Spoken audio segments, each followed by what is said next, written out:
Everyone. This is Tuesday evening, November 16, 2010. We are the Goffstown Budget Committee. We are one shy of full force. Mr. Bates, if you would begin the roll call, I'd appreciate it. Bill Bates. Which way are we going? You're towards you. Sue Tremblay. Jen Geschel. John Dillon. Guy Karen. Richard Fletcher. John Heichel. Dan. Hart. Miss me? No. Okay. Dan Cloutier. Dan counts. Yeah, I get. Hart. All right. Christy Garrison. Paul Agros. Kathy Simard. Scott Gross. Ivan Gallivo, and bringing up the rear, Bill Gordon. And Mr. Burt Is walking in the door.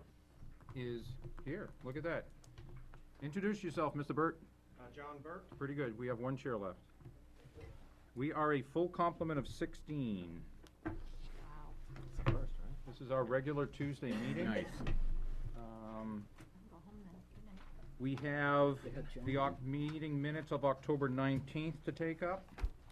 So if you would pull those out.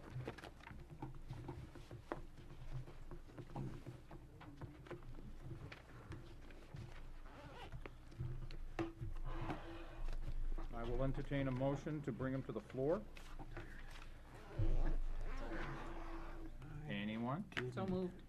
Who was that? Trump. Sue? What date was that? 19. 10:19. Is there a second to bring them to the floor? Second. Okay, I saw Bill Gordon. Are there any modifications? You guys have had these for a couple of weeks, so that it shouldn't be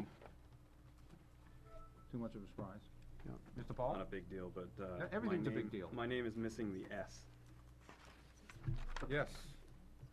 No. That's okay. I'm having a heck of a time with that name. I have to keep writing it down. How is that spelled? It's A-U-G-R-O-S? That's right. Okay. That is a big deal. One's name is a big deal, so I don't have a problem with that. Further clarification, looking good, everybody okay? What's up? Seeing no changes, those in favor of the minutes as presented with the modification, signify by raising your hand, please. Those opposed, those abstain. And we have 2 abstentions. That would be 14-02. Those in the minority can read into the record, were you here or not here? I wasn't here. Not here. And you weren't here. That makes it very easy to know why. All right, let us segue to the minutes of 10:29. Entertain a motion to bring them to the floor. So moved. That would be, I don't know, Will Hart? Bill, whatever you want. Do I have a second? That would be Christie. Saw her hand. Modifications?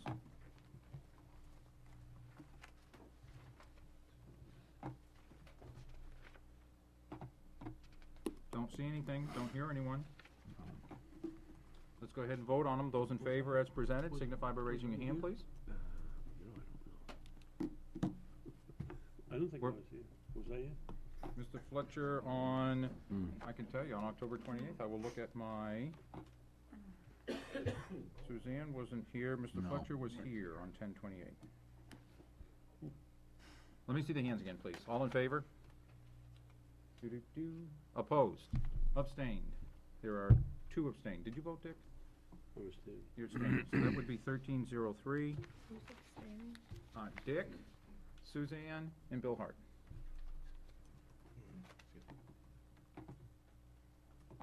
Okay, now, as I promised, I put them on the list, but I don't think we'll go over them, because we haven't, you only got them like for a day or two. These are the minutes from November 4th, 9th, and 13th. So for your pleasure of the committee, we will either take them up in 2 weeks, or we can take them up next month. I'd probably like to take them up in 2 weeks. We'll go off, we'll do them in 2 weeks anyway, okay? At this point, I'd like to segue into public comment. We have a number of the members of the public here. Is there anyone that would like to address the committee? Comments, come on up. If you would come up, there's a little microphone on the ceiling. To my right, your left, if you could stand right there, then the people up in TV world and internet world, keep coming. Sorry. Come on up. There it is, okay. It's almost invisible from the Thank back. you. Just introduce yourself. Okay, my name is Lissa Winrow. I'm up on Range Road. And I've been hearing a lot about the school budget and reading a lot about it in the paper. I've been actually going to, different meetings to hear about it. And one of the things that's been disturbing me and my husband is to hear that, you know, people are out there thinking that the school board is just out there, you know, picking random numbers, nothing's being cut. I can assure you as a parent, we are feeling the cuts, and the kids are feeling the cuts. I have here 2 letters that I got just this week. One of them came home today. One is from the elementary, one's from the middle school, asking parents for money for basic programs that are part of the curriculum, okay? The music department has been cut significantly. This is actually a survey asking us. They want to be able to possibly charge for us to go to concerts, okay? This is concerts that are required, strings concerts, chorus concerts. They're required as part of the curriculum. The students get graded on it, they're mandatory. In this tough economy, I know that nobody wants their taxes to increase, but I can tell you right now, you're just, by decreasing the budget randomly, you're just passing the costs off to the parents. We're already paying for toiletries, supplies, field trips have been cut out, so the parent groups and the parents are picking that up. I mean, for me to be getting letters asking for money for basic curriculum that's required is ridiculous. And, I mean, you're asking a smaller portion of the town to pay for it. It's much better off if you could spread that amongst other people. I've also heard that people randomly throwing out that, you know, we haven't cut enough staff. There has been staff that's cut. We have some unified arts teachers that are going to multiple schools because of the cuts. They're going maybe at their lunchtime, they're working at different schools. There's, I know, occupational therapists that are going not only from in our school district, but to other districts. So the school is really trying to use their resources and spread people around. And I'm in the schools, and I can see it. I can see it from the staff members. They're working their best. They're trying really hard under the slim budget. But it's starting to really affect the schools, and I'm very concerned about that. So I'm just asking you, as you review your budgets, to just put aside your personal agendas, really take a look at the numbers. Don't just throw out random cuts. Really look at the numbers. Look at the impact that the reductions are gonna have to the students. I mean, the students don't have a say in what we vote on. It's all of the adults in this community, and it's really not fair for us to just say, we don't wanna pay for anything. Too bad, you're stuck with it, you know, deal with it, make it up later on when you're a grown up. So I mean, really, if you could just kind of look at the numbers and just don't randomly think that, oh, we can cut 10%. You gotta figure out where that comes from and how it impacts people. Thank you. How you doing? My name's Ed Hager. I work for the state of New Hampshire. I'm part of what's known as the SCA, which is an employees union. Being part of that, I deal with the state budget quite a bit. I go and testify, many different things with bargaining. Some things we may not think about in this area because we're just thinking town-wise. As a state budget, we're facing between $600 to $800 million shortfall. What that means to us, and I talked to a friend of mine who's down at the governor's office quite a bit. We have a supermajority now, pretty much veto-proof Republican. Retirement, they're looking to take as much of their responsibility out of putting that in as possible, and they're gonna shift it down to the municipalities. They are looking at welfare, the part that they pay, shifting that back down to municipalities. Anything they cut, I mean, it's easy to say we can cut this stuff, but you can't always get rid of the programs. What's gonna happen is they'll cut their costs, but they will have to be absorbed somewhere else. The municipalities, the towns, are gonna be getting a lot of this come July 1st, the new fiscal year. The budget you have now, a lot of hard work, I'm sure, is gonna drastically change. We're gonna be asked as towns to pay a lot more of what the state used to do. The big one coming up, education. They're looking at changing that amendment. It was on the news today. Matter of fact, they figure it's gonna go right through. The only part they're wondering about is whether or not they'll get the 2/3 public vote to take the state's liability out of how to fund education. All this is coming our way. They're gonna be huge costs, and all I'm saying is, when you think about these budgets, and I have a son in school also, I And the last thing I wanna hear, cuts, I mean, I could be facing a layoff, being a state worker, even with 17 years in. But the hard reality is with that much money short in the state budget, with no stimulus funds coming in this time, a lot of those costs are gonna end up coming down to us here. Food for thought.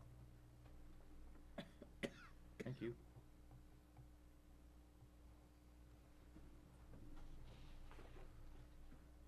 Hi, I'm Elizabeth DeBrule. I know I've talked to many of you before. I've been really paying attention to what's been going on. You guys have probably seen me at your meetings and everything. I've been really watching all your meetings from all the way back from 2010 on Peg on Demand. So I'm pretty well informed by this point. Or let me say, I'm getting much better informed than I was 2 months ago. But I'm still really concerned when I think about the meetings that I've watched on Peg on Demand of this group, and I look at what's been going on at some of the meetings that we've had, that there are less than truthful depictions of people's personal tax situation being made in this committee. And for example, after when Scott gave his presentation at the selectmen's presentation of their budget, he showed 3 representative houses. 3 members of this committee openly questioned those figures and said that that was not what was happening with their property taxes. So it made me curious. So I went and I polled the 11 members on this committee who currently own property, the 11 elected members who currently own property in this town. I pulled all your records up in the assessor's office, which is all public information. I pulled my own at the same time. I went back and looked at a 5-year period, checked everybody's assessed value of your houses, how it's changed, and then I calculated everybody's tax rate to see what everybody was paying over a 5-year period. Okay, now it turns out, I found it on Saturday, that Scott Gross had done the same thing. And I was gonna bring a spreadsheet to you tonight, except I'm really bad at Excel and he's really good at it. So mine was like 15 pages long and he got his on one sheet. So I said, all right, I'm not gonna bother photocopying that for everybody and he can do that. But there were a couple of interesting things that I just wanna take the time to point out. And what I mean about being really honest about your own tax situation. One of the people who said that his tax situation did not resemble the 3 representative houses Scott shown was John Burt. And in a weird kind of way, he's right, because you pay less taxes than any of the examples that Scott showed. And actually, when you look at what you were paying in 2005 and what you're paying now, you're paying less now. Like in actual dollars, when you write the check, it's less. It's about 2% less. Christy Garrison was another one who said at that meeting that did not represent her tax situation, and she's right. She mentioned at the June 15th meeting that she pays about $10,000 a year in taxes. You actually pay substantially less than that, more than 10% less than that. And you also didn't mention, when you're talking about your personal situation, that you own a house with a very high assessed value. You own a house of $383,000 in assessed value, which is way above what the average is. You also have talked about how much your taxes have gone up. You didn't mention that you put in an in-ground pool, which is another thing that's going to raise your taxes. And the third one was Kathy Simard, who has called me and told me how she works 3 jobs to pay her property taxes, that when taxes come around, she can't buy groceries to pay for her, because she has to pay for her property taxes. You also left out the fact that you own a very large home. It's worth $390,000. And so to say that, to paint this sort of Dickensian picture isn't really very accurate. This committee has a lot of tough decisions ahead of it. There are good reasons to lower taxes this year. There are good reasons to keep them level, and there are even some good reasons to raise them. But those decisions have to be made on facts. They cannot be made on exaggerated, misleading statements, unfounded assumptions, and these incredible misconceptions, okay? They have to be made on facts. And there are some of you on this committee I know who have worked very hard to get information and make sure it's accurate and make sure it's complete. And I commend you for doing that. But for some of the rest of you, you cannot let your bias impair your judgment. And I would really like to see this committee, as it moves forward, make a sincere effort to talk to each other when somebody says something outrageous, to maybe say, wait a minute, are you sure that that's right? And see if that's really what's going on. Because you owe it to all of us when you're making these decisions to do that. Thank you, Elizabeth. That's the first time I think I've ever heard an applause at a budget committee meeting. Is there anyone else who would like to have a comment? Ooh. Right at the last second. Come on up. I'm Brian Lewis. Read a lot about what's going on in the town. Just want to say, there's a lot of comparisons to the schools to business, okay? I really hope that the schools don't operate like a business, because my business, we've taken a lot of cuts along the way. But on our conference call, we take calculated reduction in service, okay? We have less drivers for my business, so some customers get left out of the run. Is that, yes, sometimes we lose a little bit of customer along the way. Am I still selling? Yeah, I'm still selling. But our kids aren't part of the business. They're not widgets that can be bought or sold. Basically, if we cut the budget by 10% per se, we're taking a calculated reduction in service. I mean, it's just what's going to happen, okay? And I'm not going to be up here very long, but basically, just don't let our kids have a reduction in service. I mean, it's just basically, it could be, if one kid gets left out of the loop, I mean, that's our cross to bear, and that's all I have to say. Thank you. We've got another few seconds. Anybody else? All right, and we're going to close the public comment. Thank you. Before we get into our discussion on the school budget, is there anybody on the committee on either the town side or the school side or the village district reports? I've kind of waived them. This is our normal meeting. We usually go around the table, talk about our departments. Is there anything that's really affecting the budget, either current or next year, in your departments that is really, Bill? The only thing I was gonna say is I promised to come in with a cost on the hydrants. You sent me something. And I sent you something, and if you would forward it to everybody else. I haven't done that yet, have I? I know. Okay. I can't remember whether it was $407 or $409. That's what you said in your email. Per unit on what we are charging this year, which is the same as we were charging last year. And our actual cost, by the computation I sent to you, based upon our 2009 expenses, was $425 per unit, and that is no amortization of the original cost of the units in there. Scott? Along those same lines, I did speak with the Board of Selectmen regarding this particular issue. The Board of Selectmen is not interested in seeing that number lowered. I have to ask them how you want me to vote on these things. That's one. Two, Selectman Campusano advised us last night that Manchester Water Works, they do not charge for certain components of the fire hydrant. I'm not really sure what that was, but he said that if they did, it would be double. Like Pennachuck charges a heck of a lot more than Manchester Water Works and Grassmere and the Village. So, again, he spoke to Tom Bowen, who I think who runs Manchester Water Works, and he said you're getting a very good deal from Manchester Water Works and the two precincts that you deal with. So I just wanted to let everybody know that. And secondly, the board does not wish to see that number reduced. That would be a cost that would then be borne by other. It's just a shifting, and that was the position of the board. So I will vote not to make any cuts in that from representing the Board of Selectmen. Further issues in your department that you think we ought to know about before we go? Sue? Yeah, the only thing that came up at last night's board meeting, other than the regular manifest items, was we seem to have dying kitchen equipment in our two elementary schools. So we're gonna be spending about $18,700 to replace freezers, refrigerators, and convection ovens at Bartlett and Maple. But on the plus side, we have a healthy enough fund balance in the food service account to cover those costs. Good.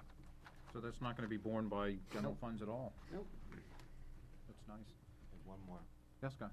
Regarding contract negotiations, the town is in, I just wanted, you said there's four. Yeah. Because you said anything that This might is, affect the that's, committee. that's good. It may be prudent for us to, there is a last day to submit, and it may be for the board at some point tonight, the budget committee, to take a look at those dates. That's and coming to up next. Okay, to schedule times, because a lot of times these things, believe it or not, they go to like the 11th or 12th hour, and, you know, there's a rush at the end, and if we schedule the dates and we know that we have a meeting, then it's there, rather than trying to scramble at the last minute. Anybody else? All right, I'm gonna talk to the 5 members on the school side. Ivan, you remember the last time you covered a school board? Oh. Was it October? The last one in October?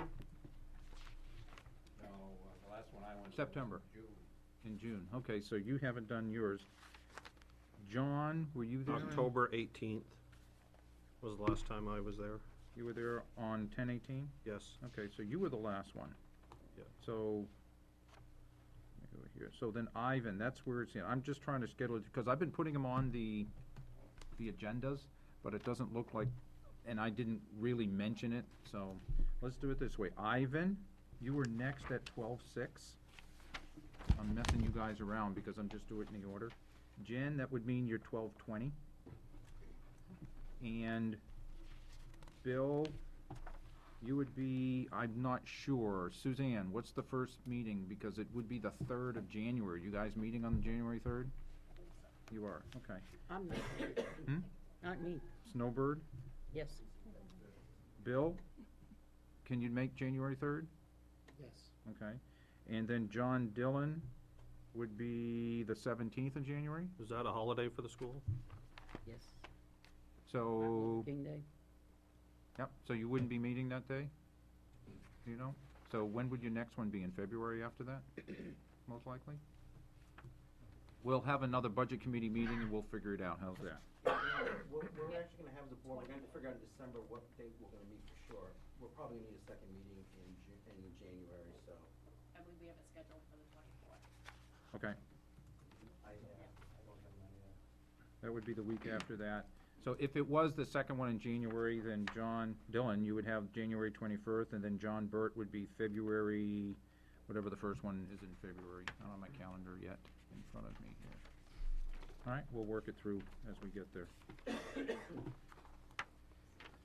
Okay, at this point, we are going to segue out of the regular business that we do, and we're gonna go back to the school and see if we can't come up with, question and answer periods. I know Guy had contacted me and said, I got a whole bunch of questions. Unfortunately for me, the only thing we could do is we could pull the little table out. Are you comfortable sitting there? I mean, Keith and Stacy and Ray? Or did you wanna come closer, or should we squeeze over, or it's up to you? I'm sure that that's where the questions are gonna go to you guys, and you got books, so I'm not sure whether maybe we ought to just recess and pull that table out of there and let you sit. Space right here for. Okay. Yep. Can you silence the microphones for about a few minutes?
questions, or they have to be towards a certain line? They have to be in a line. They don't have to be online, so do you have general overall? We'll start with the general overall, and then we'll start going through, because it's a lot easier to start and just go through it rather than just pound and jump all the way around. So if you have, what, one or two just general questions?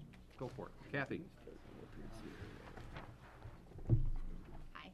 First of all, I wanted to say thank you very, very much for putting the RFPs online. I think that that's great. And my question centers around the RFP. After reading the RFP, one of my questions is, and I know that it states it in the RFP that you brought together a committee to look at the kindergarten building, and it was decided that you would rather have an addition on Maple Ave and Bartlett. And I would just like to understand the committee that you had, what was it comprised of? Or who was it comprised Actually, if you of? go to our website, there's an entire webpage on the Elementary Facilities Committee that has the presentation for that. It has all the background information. It has everything that we've done so far. Where exactly? And I'm gonna back up Right. one spot. I'm trying to get this budget related right now. Yep, it is, because Where's the budget number for that? there is no budget number for it. I'm gonna ask, my next question is, after reading the RFP, it looks Yeah. like you're going, after you get the answer to the RFP, are you going forward this year with those additions? And if so, We would be looking, and if you go to the website, it's right on our homepage. okay, It's Elementary Facilities Committee, and Okay. we would be looking at potentially 12. okay, because the way that I Project read the RFP, 2012. it seemed like you were going to get back your information by March something and then go forward with it in October or Yep, something our like goal that. would be to report out in March what we've used. We used impact fees for those studies, and our goal would be in March to report back to the public what we use those fees for. Okay, so we're not looking at making these additions or any changes this year? Okay, great, thank you. Well, let me segue on that. If things go like we would want to put a new building or something like that, when, would that be a separate warrant article you'd be looking, or would you be Yeah, putting it would be a bond, it would be a warrant article, Okay. into March of 2012, potentially. Right, which means at about this time next year, we might be discussing it, or you might have a warrant article prepared, possibly. Okay. Further general questions, some of the detail? Scott? Stacy, on Saturday, I talked about a lot of different data pieces, but we talked about the percentage how the budget's distributed, and this is the DOE report that actually breaks it down, the percent for regular education, special ed, vocational programs, et cetera, and what we as a district look like. Yep. Do we? I we're don't have working on that yet. But we're Yeah. working on that data? Yeah, I just haven't had time. Okay. Further general questions? Detail guy, you have a number of questions. I take do it. indeed. Okay. Some of them are a little general, but first of all, If you can help us when you do that, I will. and I can come up with page numbers if you can come up with account numbers. And if they're in sequence, that's even better. I can. Okay, Ray, by the way, thanks for taking that book and putting it into a spreadsheet. It's much easier to work with. I took your spreadsheet and I made it even easier to work with. I'll send it to you if you'd like. Okay. What I did is take the function numbers and their description and threw them into a separate filterable column next to the actual account numbers and names, so that now I can sort by location or function number or account or any combination thereof. So I'll send that to you. The first one I pulled up was account 111, which is teacher salaries, and it's spread over a number of different functions throughout various locations. Of all the schools and the teacher salaries associated with those schools, and they break into functions, regular instruction, special ed, summer school guidance, et cetera, I noticed that there are 5. Regular instruction, special ed, bilingual, summer school, and guidance that total $600,000 that are associated with the district. Could you explain that to me? Are these do they teach in any of the other schools? And if so, why is that money tied to the district? They're all district employees, so for example, under special ed, we have 2 OTs, occupational therapists, who travel between different schools. We have a counselor who travels between schools. The ESOL teacher and paraeducator are under the ESOL lines. Those are people who travel between schools. So in the district line, any salaries you would see would be people who are not dedicated to a school but go between schools. But they rotate, Yep. but they are teachers. Absolutely. Absolutely. Okay, that would fall also with the paraprofessional salaries, account 112? Right, they would just be paraeducators, not teachers. Okay. Account 113, district salaries. What are district salaries? I would need to know. They come under regular instruction, co-curricular. What's the number? It's 113 is the account. The functions, there's 5 of them. Okay. 1100, regular instruction, district salaries. 1410, co-curricular activities. Yeah, those would be our tech guys. So our technology, the staff, the technology staff and the technology director. Okay, the big one here, for 143,000 is 2290, other support services. Again, that's a technical line. So how many of these are, well, what's regular instruction, number one? You're in 000, by the way. I'm in the district, yeah. 2290. So Yeah. 000. Yeah, function 1100, regular instruction, Yeah. account number 113. Yep, that's our technology staff. Why is? That's just our director. Are they instructing? And one technician. And yes, one technician. So we have it's our director who covers the entire district, Gary Geroliman. Okay, and so one that's tech, that's one IT. technician. Yep, Yes. yep, It's under regular instruction. correct. Is he instructing? It's Or the is he line. just, He's our technology. okay, Yeah. so He has a he's TJ been put class. under an instruction line. Yep, that's where they go. Okay. And co-curricular for 70,000, under district salaries, that's 00. Athletic director. It's our athletic That's your director. athletic, okay. Other support services is more IT for 143?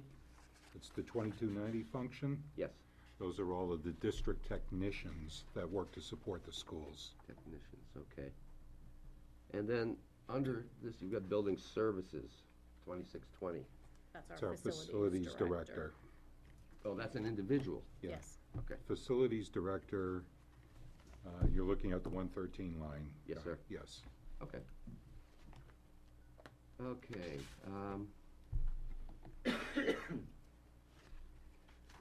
okay, this is spread, this is not just in the 000 district line, but also in, at Mountain View and the high school, okay? There's other support salaries, that's account 116, okay? You've got regular instruction, other support salaries in this district. What would that account for? Let me find it. So 1,100. Mountain View, 1100. No, in the district first. 000. It's 000, function 1100, account 116. 53,572. Our in-school suspension program. Those are your quotas. 53,572. It's on page 1. Student support. Yeah, those are your quotas in there. Look at this, Oh, yeah, that's what I meant. your quotas. What's the amount, Guy?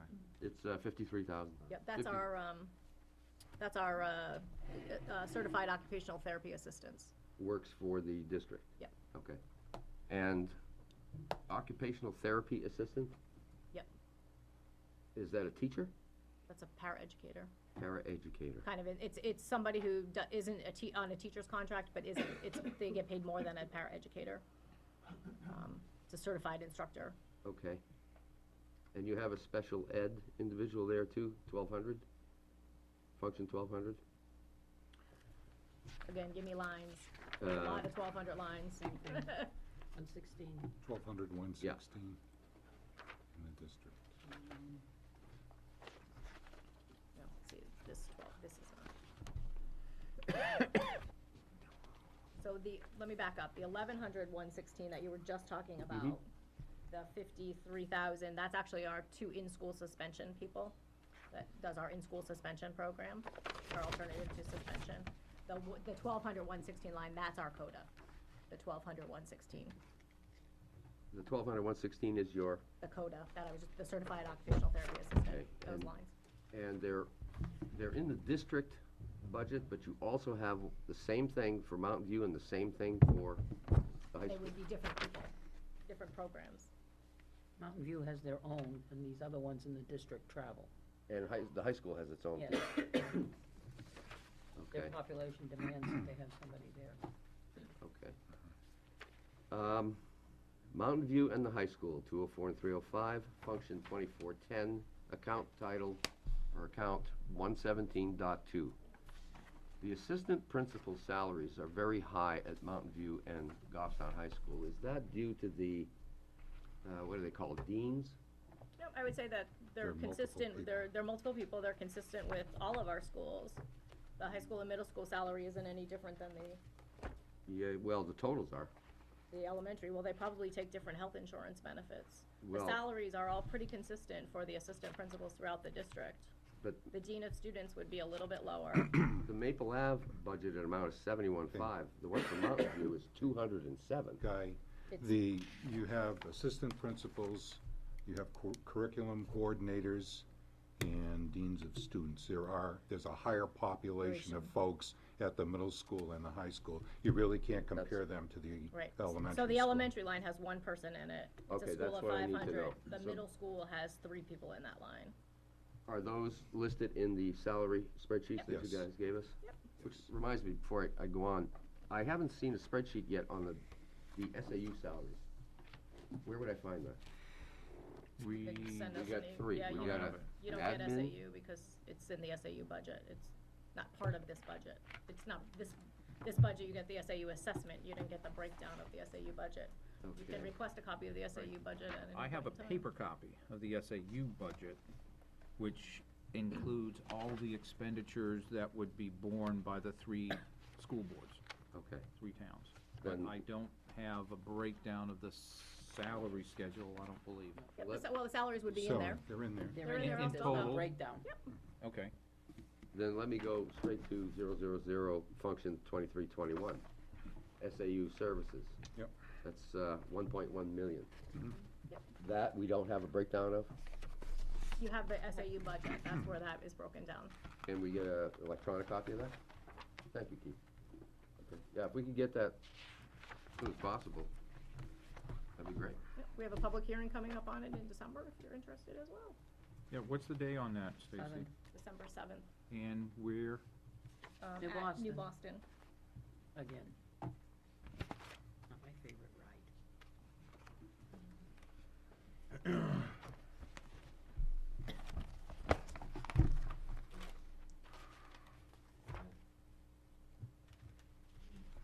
Dan? Yes. Spitball. Scott has a question. Go ahead, Scott. No, I just, you know, salaries, public employees, their salaries are all Public, subject to yeah. public. Yeah. Yeah, I understand. Right. And with regard to, I know we've given them on the town side and the school side. The only thing you're not gonna see are the health insurance things due to HIPAA.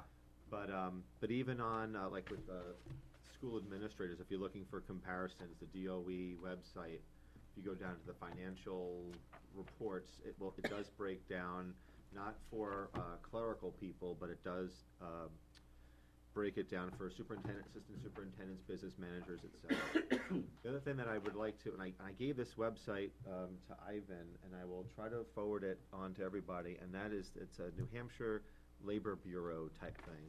And what that does is it breaks down, you know, comparable salaries for every single occupation in the state of New Hampshire, whether you're an insurance claims adjuster, to a teacher, to a superintendent of schools, to anything, you name it, it's on there, and that gives you a pretty good baseline to try to compare, whether it's be computer IT, et cetera.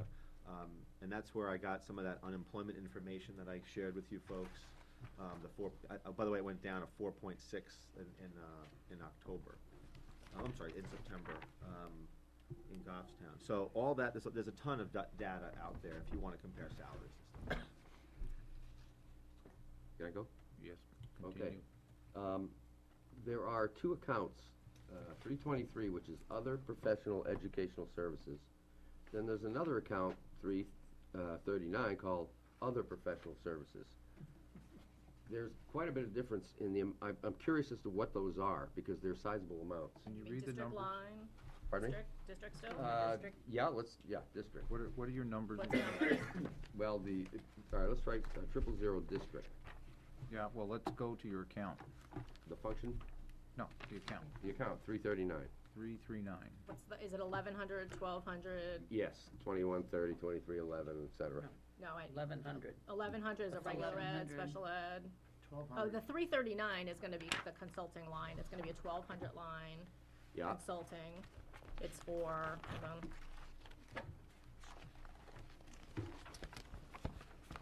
It's about $245,000 for Those the are our, district. those are the special ed consultants, that we, based on IEP needs. The other, in that same area, you're gonna have, the 561 and 564, those are your out-of-district tuitions. Those are all special ed requirements. Those are students who we can't provide an education for, that we're required to provide an education for. And the consultants are services that we can't provide, that we contract out. You contract these Yep. services They're all out? consultant lines. Okay. Before we go one more, I wanna make sure the entire committee is with us and we're just not going, In your budget books, okay, if you wanna start looking at some of the account numbers, if you have them on paper. If you're in the detailed sheets or the master sheets are a little different because you have to look at the top. When he looks at the function code, you can see that on the general sheet, but if you go to the detail sheets, way on the left, you got the long account numbers, 10-000, like I'm on page 10, for instance. 10-000-1200. Then you go right, then there's more numbers, but we can kind of ignore that. Ray, what's the 23 and the 18s and the 16s after that account number mean? Anything important for us? Those are program numbers, Dan, they're probably not important to you. We Because they will control- subtotal someplace. Yes. Okay, so we can skip anything after the first tri-octet. The first 10 is Fund 10. The 3 zeros are your district. Where are you going? What's the location? 000 being the district, 101 Bartlett, 102 Maple Ave, 204 Mountain View, 305 GHS, and I think 103 is the kindergarten, correct? So you have those keys and clues. Then the next set of series of numbers, of 4 numbers, the 1100 is regular instruction, 1200 would be special education, and so on and so forth. Now, what Guy did is, what I'm gleaning from here, he looked at the number below those numbers, okay, where you see 339, 561, 564, I'm going on page 10, then page 11, 581, 612, 651. Those are the accounts, or the, I don't wanna call them programs, but, and all of these numbers should be consistent, depending where you go. So if we pick 561, it's elementary tuition. No matter where you see 561, it's a good bet it's gonna be elementary tuition, okay? So what Guy did was, I think he, with his spreadsheet, grabbed all of those for doing the same thing and said, okay, where are we spending this one number? In here, in regular instruction, in special education, in health services, and in what, I'm calling it the PAU, program unit, which is either at the SAU level or at which one of the schools. That's why we're doing it, but I think it's important, if we wanna look at this, understanding the question is gonna help us. And I didn't get quite of a good fuzzy feeling that we were all on the same page getting the answers to what we were looking for. So perhaps we wanna slow down and understand where we're going from, rather than just getting the question asked by one member and getting an answer and it helps him. I think we all need to be on board on that one. Okay, so I'm gonna slow down a little bit, Guy, to see what's in Guy's brain by asking these questions, and whether it's a concern or not a concern, or something like that. All right, and guys, I will ask if you wanna raise your hand and ask some questions about getting more detail on that. That's what we should be doing, all right? We are on 339, other professional services. And generically, that is, Scott? Just a question. We've been told at the last presentation that it's difficult to get like a speech pathologist. What is, if we are not able to get a speech pathologist to work for us, what is the hourly rate for a speech pathologist that we're paying on the market right now? Anywhere Yeah. between $75 and $100 an hour. Now, Do we pay for any travel time, or only on site? It depends on the company you go with. If it's an individual you're contracting with, it probably not. If it's a company that has, they hire speech pathologists and then kind of farm them out, oftentimes you do pay travel time. Okay. So it Is that depends on full how rate you- or half rate, or? Typically portal to portal, Dan. Yeah. It's usually portal to portal, okay. And can I have a follow-up? Yep. If we have our own, what is that number included when you add in retirement and bennies and all that fun stuff? Yeah. What does that number hourly come out to be? I don't have the hourly, but it's it would be, they're a teacher's contract and teacher's benefits, so it's a significant reduction. I mean, if I were to take, divide $100, take $100 an hour times a 40-hour work week, or, a 35-hour work week for a teacher, even if you took it at 30 hours times $100 an hour, that's significant, yeah. $3,000 a week Week compared to what a times teacher. 52 weeks. Even a top-end teacher is maybe making $70,000 or $80,000 including benefits, it's not even close. We pay significantly more if we're paying them at a contracted rate.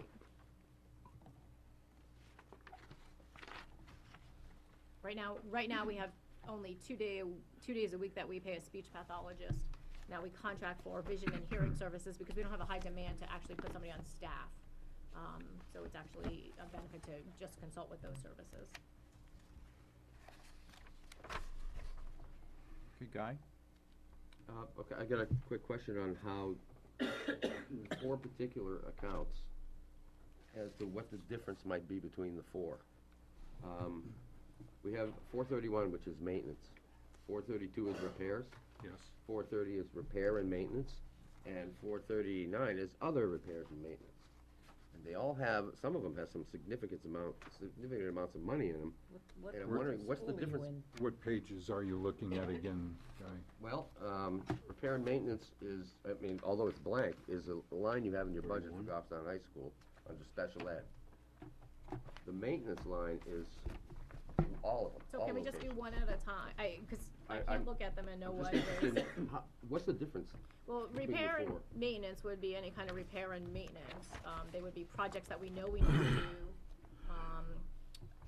do. And what goes in the repair line, and then Okay, what goes in so the maintenance line? let's try this. Okay. 431 is a maintenance line. Mhm. Typically, what you're going to see in there is costs associated with any kind of a maintenance agreement we have set up with equipment providers and the like. Okay. Alarm maintenance for fire alarm systems, elevator testing, you name it, that's going to be in there. Any kind of building inspection work that we have to go through. 432 is a repairs line.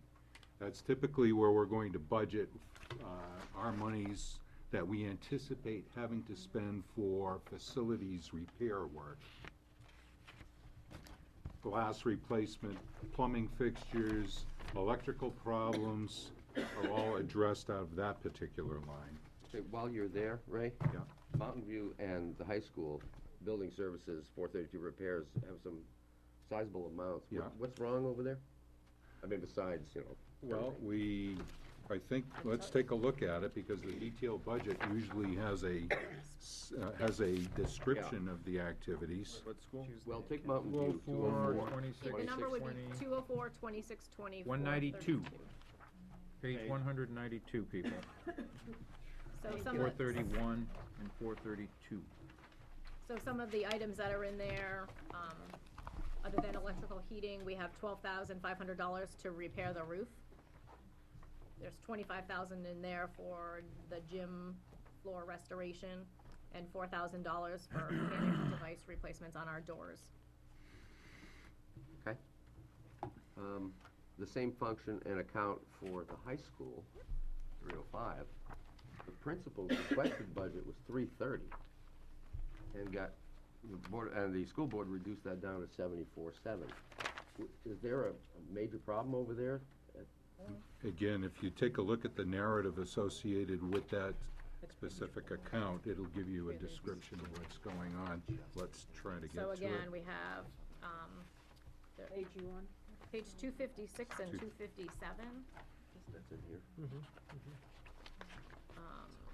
So in that line is money to replace the carpet in the media center. Okay. The big one was the Barnard track Barnard upgrade track for was a $250,000. $250,000. That's what it was. Yep. Okay. Yep. Yep.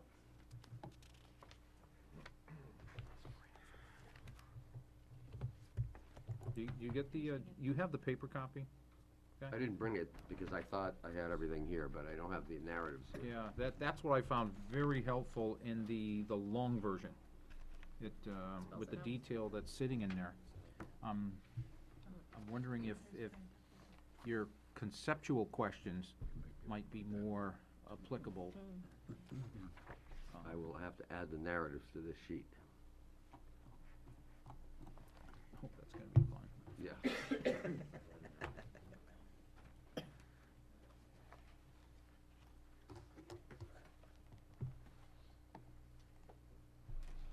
And when he's done, we can sell the program back to the SAU. It's mostly copy paste. Yeah, oh geez. It's proprietary now. Further questions, Guy, or do we have, I had one other one, I just can't quite locate it here. Oh, yeah, 305 high school, 1100 regular instruction, books and printed media, that's what's the three-digit code? 641, I'm sorry. 641. Yeah. Again, if the narrative is in the printed version, I Oh. apologize. Yep, there's an increase, I'm guessing you're talking about the increase. Right. It's $124,000 for the English language arts revision for the high school. 2222, 641 is on page 243.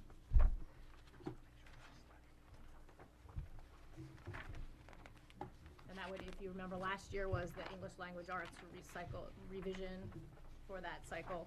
We purchased K to 6 materials out of ARA funds. 7th and 8th are in the current budget, which we're piloting right now, and we put off the high school because of budget cuts, we put off the high school and we budgeted for next year. Okay. Then I only have one other question. Under 000, the district, 1200 special ed. Line 5, item 561 and 564, the tuition. Yep. Is that's tuition that we have to pay For our special education for the, students. for the SPED? Okay. Those are programs, those are students that we can't manage within our district that we have to tuition out. And I think I spoke on Saturday about developing programs so that we can continue to maintain students in. Where do they go again when we tuition A them? variety of different places. For example, we have students at the Lighthouse School in Massachusetts. We have students at Crotchet Mountain in Greenfield. And we transport them, right? We're required to do that. That's the special ed transportation line I saw Yep. earlier? Part of that, yes. No longer reimbursed for it, we used to get reimbursed for the special ed transportation, right, Stacy? But we still get, it's under CADI. Oh, it's under Catastrophic CADI, aid, we would okay. get some reimbursement. 66% of what we're supposed to get. Just one. Go ahead. Okay, my last one, again, under the district, 1410 co-curricular activities, and that's 127, the stipends? Yep. At 240,000. Could you explain to me exactly what that is? Those are all of our co-curricular activities, all our co-curricular sports as per our master agreement. So it's our coaches, all of our coaches. Coaches, game officials, yeah. Okay, do we pay anything, are they subbed? Are they subcontractors, or do we pay workman's comp and like? No, we just pay, I think what are we required to pay, probably FICA and whatever. Yeah. So It's just basic, that's it. it's just a, Is this all athletics? No. no, No. it's also Everything. clubs and sports. If They you look would at our area. Class if you- advisors and Yeah. all that. If you look at the Best be in teacher's your book, contract, your it's book. all spelled out at the end of that. Okay. All right, thanks. What was the last thing you said, Stacy? If you look at our master agreement, the teacher's agreement, they're all Yep. spelled out, what's in that. Master agreement, Yeah. okay.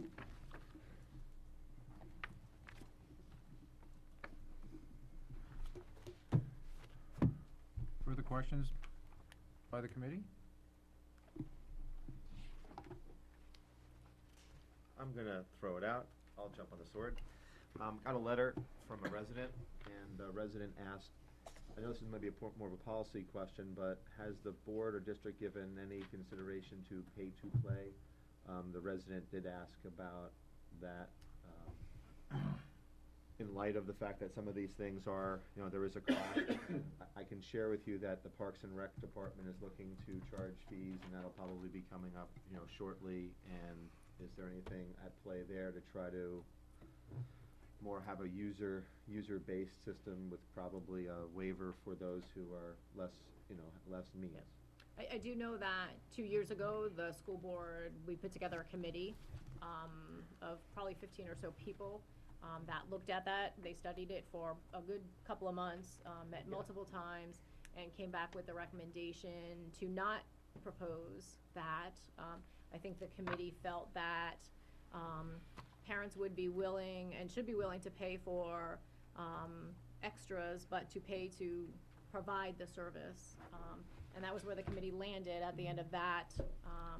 I was on that one, and one of the things that we put together, how much we get from in-kind services from the parent groups. Was huge.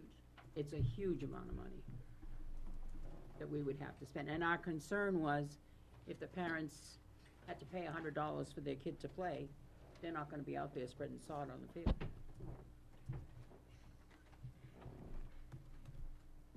I wouldn't, quite honestly, you know? So, and as you know, revenues come in, they're not dedicated to go to support athletics, it's just another revenue coming in.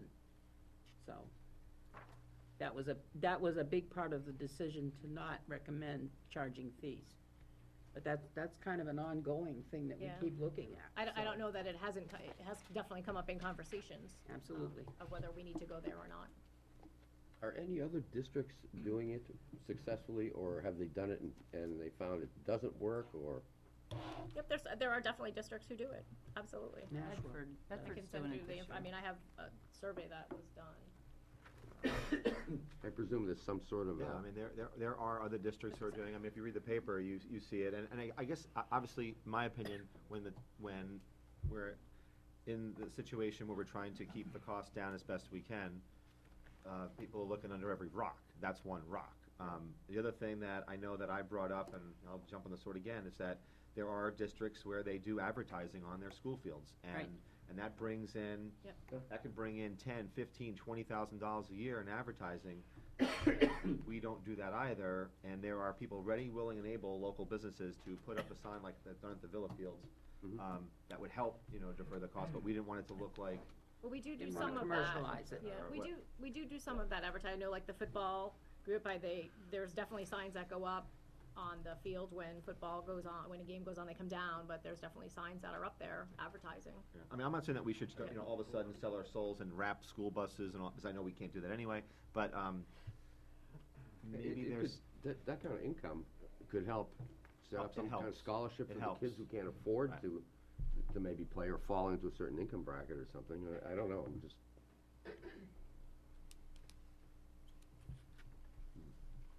We seem to segue a little bit on revenue. Let me tax you with one question on revenue. You sent us the preliminary revenue sheet, and I did notice, but I didn't get a chance to pull out the actual tuition received from the last completed fiscal year. Do you have that number? Regular education. I'm trying to compare it to the spreadsheet where it says local revenue other than taxes tuition, and because these are all approved MS-24 numbers. Yep. And then, I don't know where the actual fits in that comparison. If you can help me with that, that would be, because, approved MS-24 for, 2/10/2/11, that's the current year. Yeah. If 09-10, 5,150,000 that was the MS-24, but is the MS-24 the actual, or is that like the? The MS-24 is a forecasted number. That's a forecast. It is not an actual. Right, and I think the actual was a little higher than that, or maybe a lot higher than that, and that's why the tax rate that we just did right now was a little more favorable, because I think there was That's right. not quite 1 million more that came in. You're looking at the MS-24 number for tuition for the 10-11 year, for the 9-10 year. Yeah, the 9-10, 10-11, 11-12, because it went from 5.2, 5.2 roughly, it goes up and down, then it went to the current estimate is 7,341,550, which looks a little more comparative, maybe a little higher because of the other 5 students. Okay. Last year's, Dan, was $5.8 million Okay. for actual revenues Do you have the collected. actual number there? 5, 7, something, 5, 8? I don't have. If it's close, I'll just I put do. 5.8. Hold on. Okay. Did you send that to us? No? Yeah. Yeah, you get that tonight. I should have. I just sent, Yes, you sent it. I sent, what Ray sent me. I didn't get a chance to save it or anything. I just forwarded it. No. because I'll of- send it to you, but I can tell you what the elements are in the revenue projection for The 7.341? 11-12. Yeah. Okay, yeah, that'd be great. We're looking at regular education tuitions. This is going to be from the sending districts,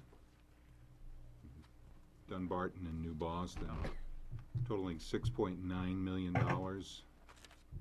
Now, that's regular education, doesn't include what we talked about Saturday. The paras. The paras, About no. the extra paras. No, Correct, but that the is- next number I give you will Okay. be that number. Included in, again, the 7.3 number is $396,000 worth of special education services. This is for a transitional vocational program that's run at the high school, special classes, and it also includes the revenue that we discussed on Saturday, which was the approximate $38,000 that we would be picking up for an additional 7 paraprofessionals that were assigned to specific students coming in from the sending districts. That's in the 396. Yes. Okay. Okay. Also included in that number this year, the 7.3 million, is adult education tuition. And okay. also includes tuitions from parents. And this would be primarily preschool operations. And any other private pay tuition arrangements that the school district Do you has have set those up. two numbers? I'm projecting $20,000 Adult ed? for private pay or parent pay tuitions. And for the adult education program, $17,500. The parent tuition could come from, actually two, most of it pre-K. The other one would be, when I hear motions at the school board just saying we have an individual who wants to stay there, but the other town might be paying or something. Yep. Yes. Yep. That would include anything like that. Yep. And that isn't necessarily special education, that could be No. regular ed. Could be regular ed. Okay. Thank you. That averages close to 7,333. The numbers are average, so that works. Questions from the board, members? Whoa, that was close. Ivan and Paul, I think Ivan, the old man got you. Go on. Older. Older's all right, old is Older, all right, Happy the birthday. distinguished. all right. We'll go for the silver-haired over the, well, never mind. Yeah, right. Shouldn't go there. Yeah, you shouldn't go there, hello. Hey, I'll tell you the joke later. All right. No, I was just curious. I'm looking at the Goffstown School District. This is a 2011-12 operating budget development. It's kind of Yep. a summary sheet. It's kind of easy to look at stuff because it's all summarized and broken out and the percent changes are there. And you've got two breakouts. Well, more interesting one, I guess, is the general fund by school. To get us all on the same page, Ivan, what are you looking at? This is something Do we have a copy of it? it went around. Oh, I emailed it out. Yeah, you emailed it out, I printed it, maybe that's What's it look like? a mistake, I don't know. What are the title of it?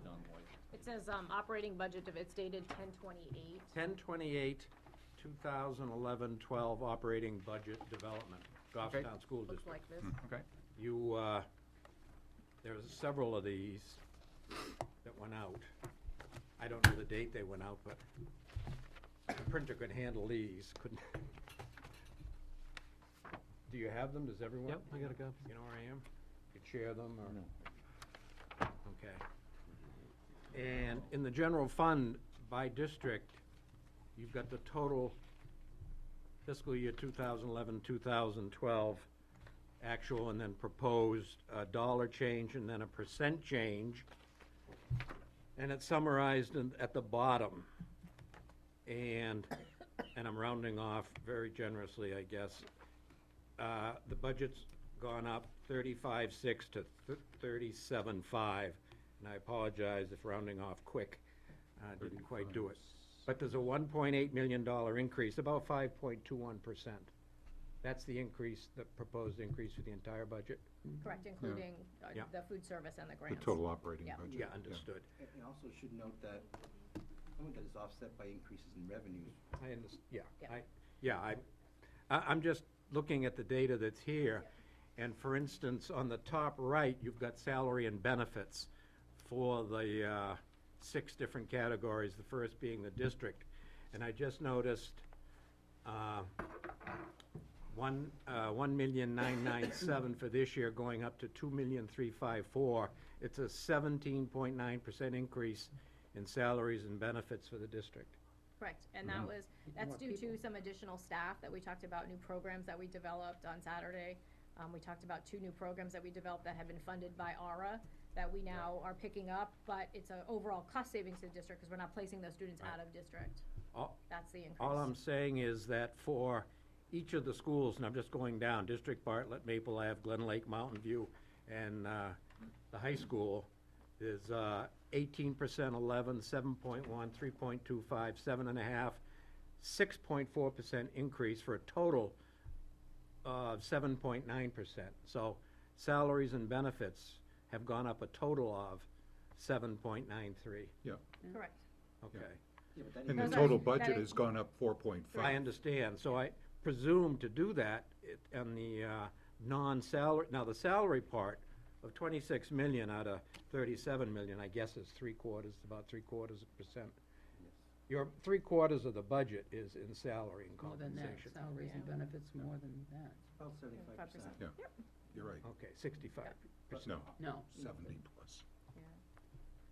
But that's what we do, we are educators, they're Oh, teachers, I yeah. understand that, I And understand. I also want to express that when you say salary and benefit increases, most of the increases have to do with the fact that the state has changed the retirement contribution and the cost of our health insurance increases. That's Well, not that just was- all salary increases. That's why I was I mean, I'm only going by the titles that are here, that's what I wanted to hear.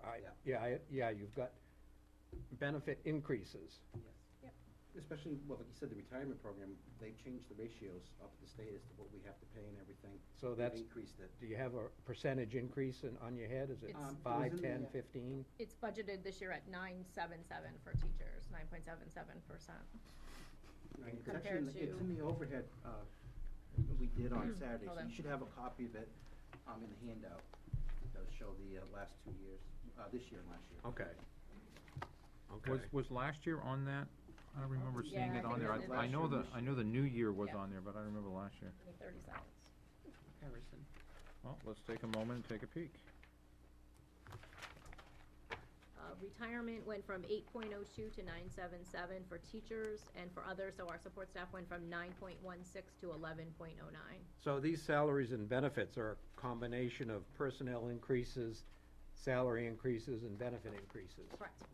Okay, It's everything, yeah. it's everything. And obviously, if 65% went up 7.9 and the total only went up 5.2, you had to take away quite a bit from the operating part. Absolutely, we did. To make it. If I could just ask for a quick, what's the 65%? What's that number you're saying represents? 26 million is roughly 65% of 37.5. Okay, Okay, yeah. I just want to make sure I understood what number you referred to. Yep. The 37.5, including not just general funds, but the other 2 funds? Right. as By well? the grants and food service, the Right. total bottom line, 6 yeah. million, Okay. it should be 26 against the depends on the- 37. You really need to take a look at the salary benefit Yes. costs associated with the other 2 fund programs to make that a legitimate comparison, Ivan. Yeah. So I think you should be The looking at a 27, 27.6 number and expressing that as a percentage of the 37.5. Okay. Okay. We'll put you closer to 75%. I'm only saying, it's just sheer coincidence, but just comparing numbers. If the salary benefit line, which has gone up, salaries and benefits, the increase in people, the increase in salary, the increase in benefits of 1.95 rounded off, that's about, it's very close to the total operating budget increase. Yes. 1.85, just by coincidence. Yeah, there was a lot of reductions in the budget to meet those To two. offset that. Got it. Okay, I just wanted Yeah. to understand that.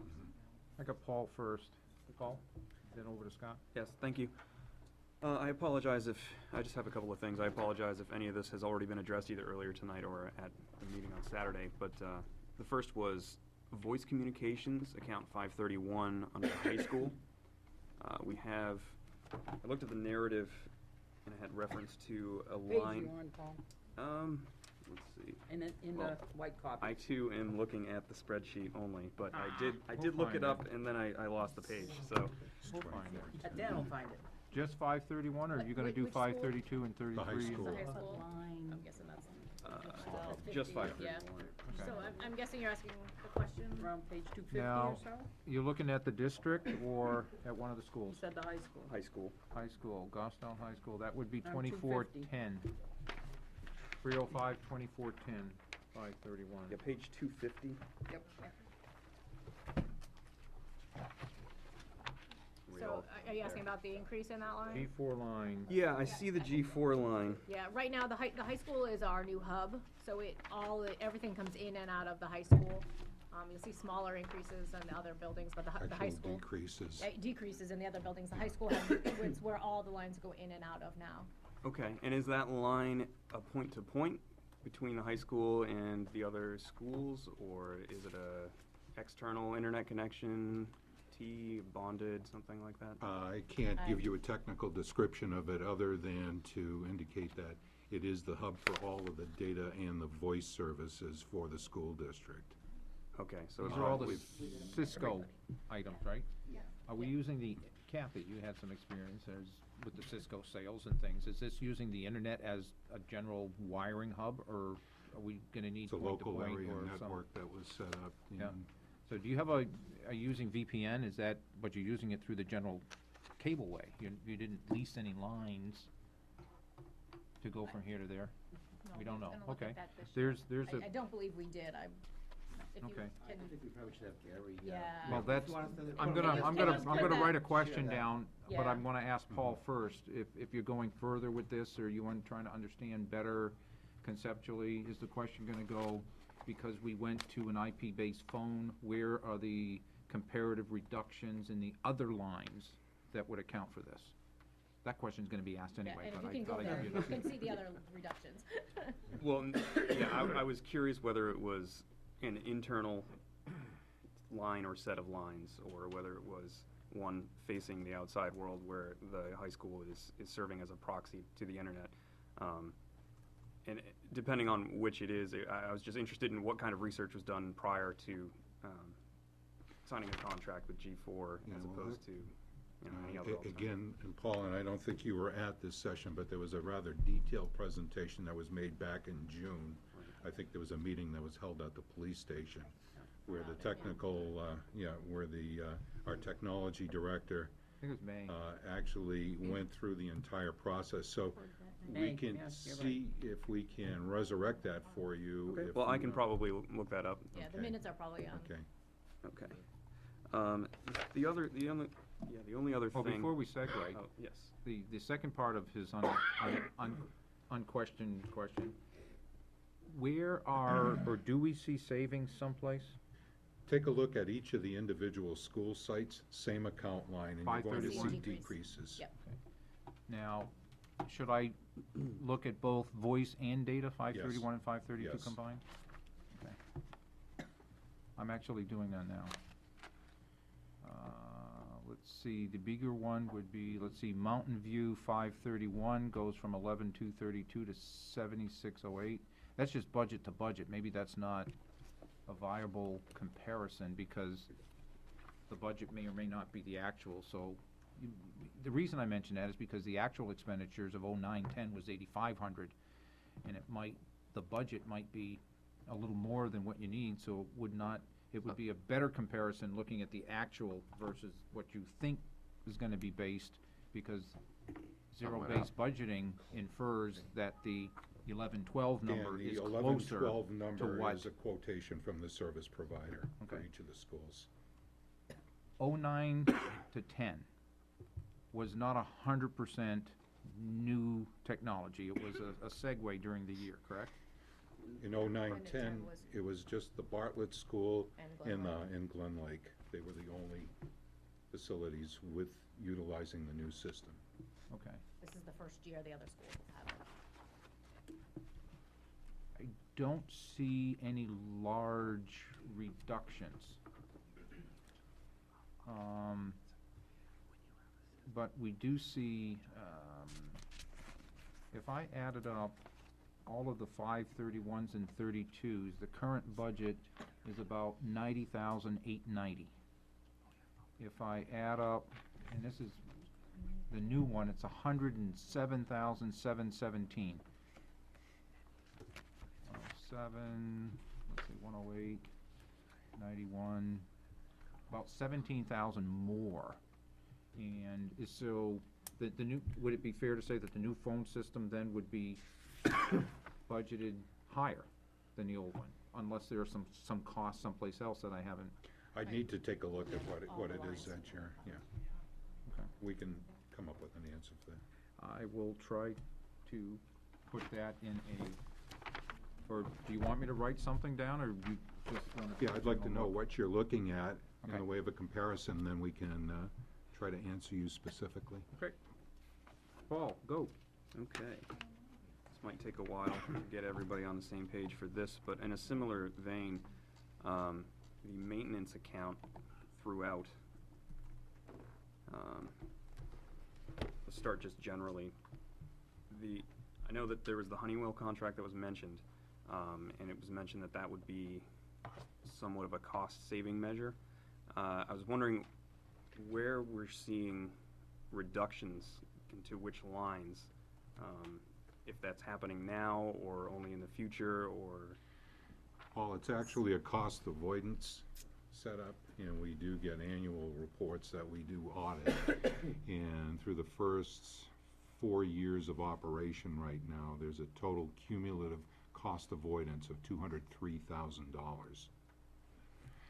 And that $203,000 is net after the school district has, paid for whatever oil and electricity it's purchased, and has also paid on a note for the new equipment that was actually introduced into the system to run these systems, okay? Okay. It's cost avoidance. You're not going to see a dollar for dollar savings. What you're going to see is we spent $203,000 less for energy for the past 4 years than we would have if we had not implemented these energy-saving enhancements. And that calculation is based on just a projection Based of upon, prior... it's based upon actual costs that we spent, or actual numbers that we spend for electricity, heating oil, and propane, and it's measured against the benchmark that was set up originally when we entered into the contract agreement with Honeywell. This is something that's been in existence now since 2003, 2004. Okay. So if we said our oil burners were running at 80.9% efficiency 4 years ago, then if that was the case, how many BTUs they were putting out at the time, and if we kept the same, not go down, but if we kept the same, how much fuel would we have had to purchase to heat the building at the same rate? And what the new one's the better energy efficiency. And I don't say that just for us, but there are people listening that, plus it helps me remember at this age that synapses click better. Right, that's net savings after the cost of the Honeywell contract. Yep. Yes, Yep. yes. The principal payments. Got another one? And that was, the other piece too, to put, again, add a little more context to it. The Honeywell did work with the school district, and we did get state building aid for this equipment upgrade. So everything that we went out and needed to purchase for implementation, we really got 30 cents on the dollar from the state of New Hampshire to help us with that. Okay. So again, it's been a very beneficial program for the school district since its implementation. Thanks. So the further question would be, does the 203,000 not include, because we wouldn't have spent that 30% anyway, so that 203 could have been less if we had to have bought all the equipment ourselves? Yeah, Yeah. yeah. Right. Yeah, so we were able to make it even higher because we were leveraging. Yep. Ivan? Two more questions. I apologize. I had other questions and, should have jotted them And then all we'll come down. back to Scott. The same page, the same, summary sheet, and I was looking at the, dollar and percent change of the Fund 10, District, Goffstown High School and all that. And I noticed the salary and benefits line for the Goffstown High School, the budget is 10,000,001. And the increase requested is 613,000, or about 6%. Compared to the district, where the salary and benefits are 2,000,003. It's the budget. 358,000 rounded off, for a 17.9% increase. So there's something different percentage-wise between salaries, benefits, or additional people between the high school and the, Right, your beginning number is different. Your beginning number is Yeah, different. You're starting from 1,000,009 To under the 2,000,003. district to saying- 9,000,005 I under understand that, but the percentage is much higher on a smaller. It would be, it would be. And the, all right. So there's nothing, all right. And the other question, the district proposed budget total is 7,000,003, and the salaries are about 7,000,003 and 2,000,003. So the salaries here are about maybe a third. So 2/3 of the district budget isn't salaries and benefits. Okay, hang on for a second, if I can be on board, I'm not sure where you're coming up with your 7,000,000, that's why I'm, The In the first district column, proposed the budget. actual budget. the one that says district in 000. column A? No, it doesn't say 000. says district, Dan. It says district. I only have 2.354 million at the general fund, For salaries. for salaries. Right. Yeah. So you're saying, okay, now I understand. So you're looking at salaries and benefits, comparing it to the proposed district budget. The total proposed Okay, gotcha. to the district. So it's about Salaries and 33%. benefits are only a third. Yeah. As compared to 65% roughly across the Right. board. Is your question, what else is in that line? Yeah. Well, I mean, there's got to be a lot of There's summer salary school, nods. that's where all the school board, that's where all the special ed tuition, out-of-district tuition, that's about a little more than $2.5 million. But you're not Our calling audit, legal, the SAU services. We pay the tuition, we don't We pay don't, the it's not individuals. staff. So you're not calling that salary and benefits? No, it's No, tuition. It's tuition. Okay. But that's also the school board, the treasurer, election services, audit, legal, SAU services, let's see what else, the property insurance, regular ed transportation, special ed transportation, and our bond and principal interest are also in that line. Okay. If I look at the three-digit numbers, which three-digit numbers did you use to include in with the salaries and benefits? 111 through 2 something? All of the 100 accounts, Dan, and all of the 200 accounts. Okay. Which makes sense all the way down through workers' comp. What I did was I just tried to take a look at the biggie. The big one, Ivan, of course, would be the $1 million for the tuition, other private. There's a big one right Yeah. there, that one line item. So you really need to go into the detail sheet to break Yeah. this out further. Yeah.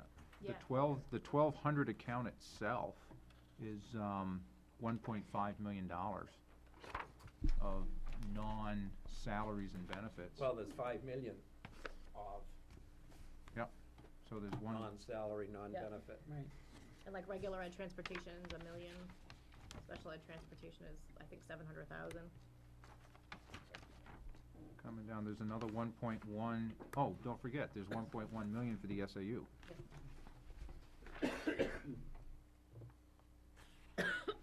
Thanks for the clarification explanation.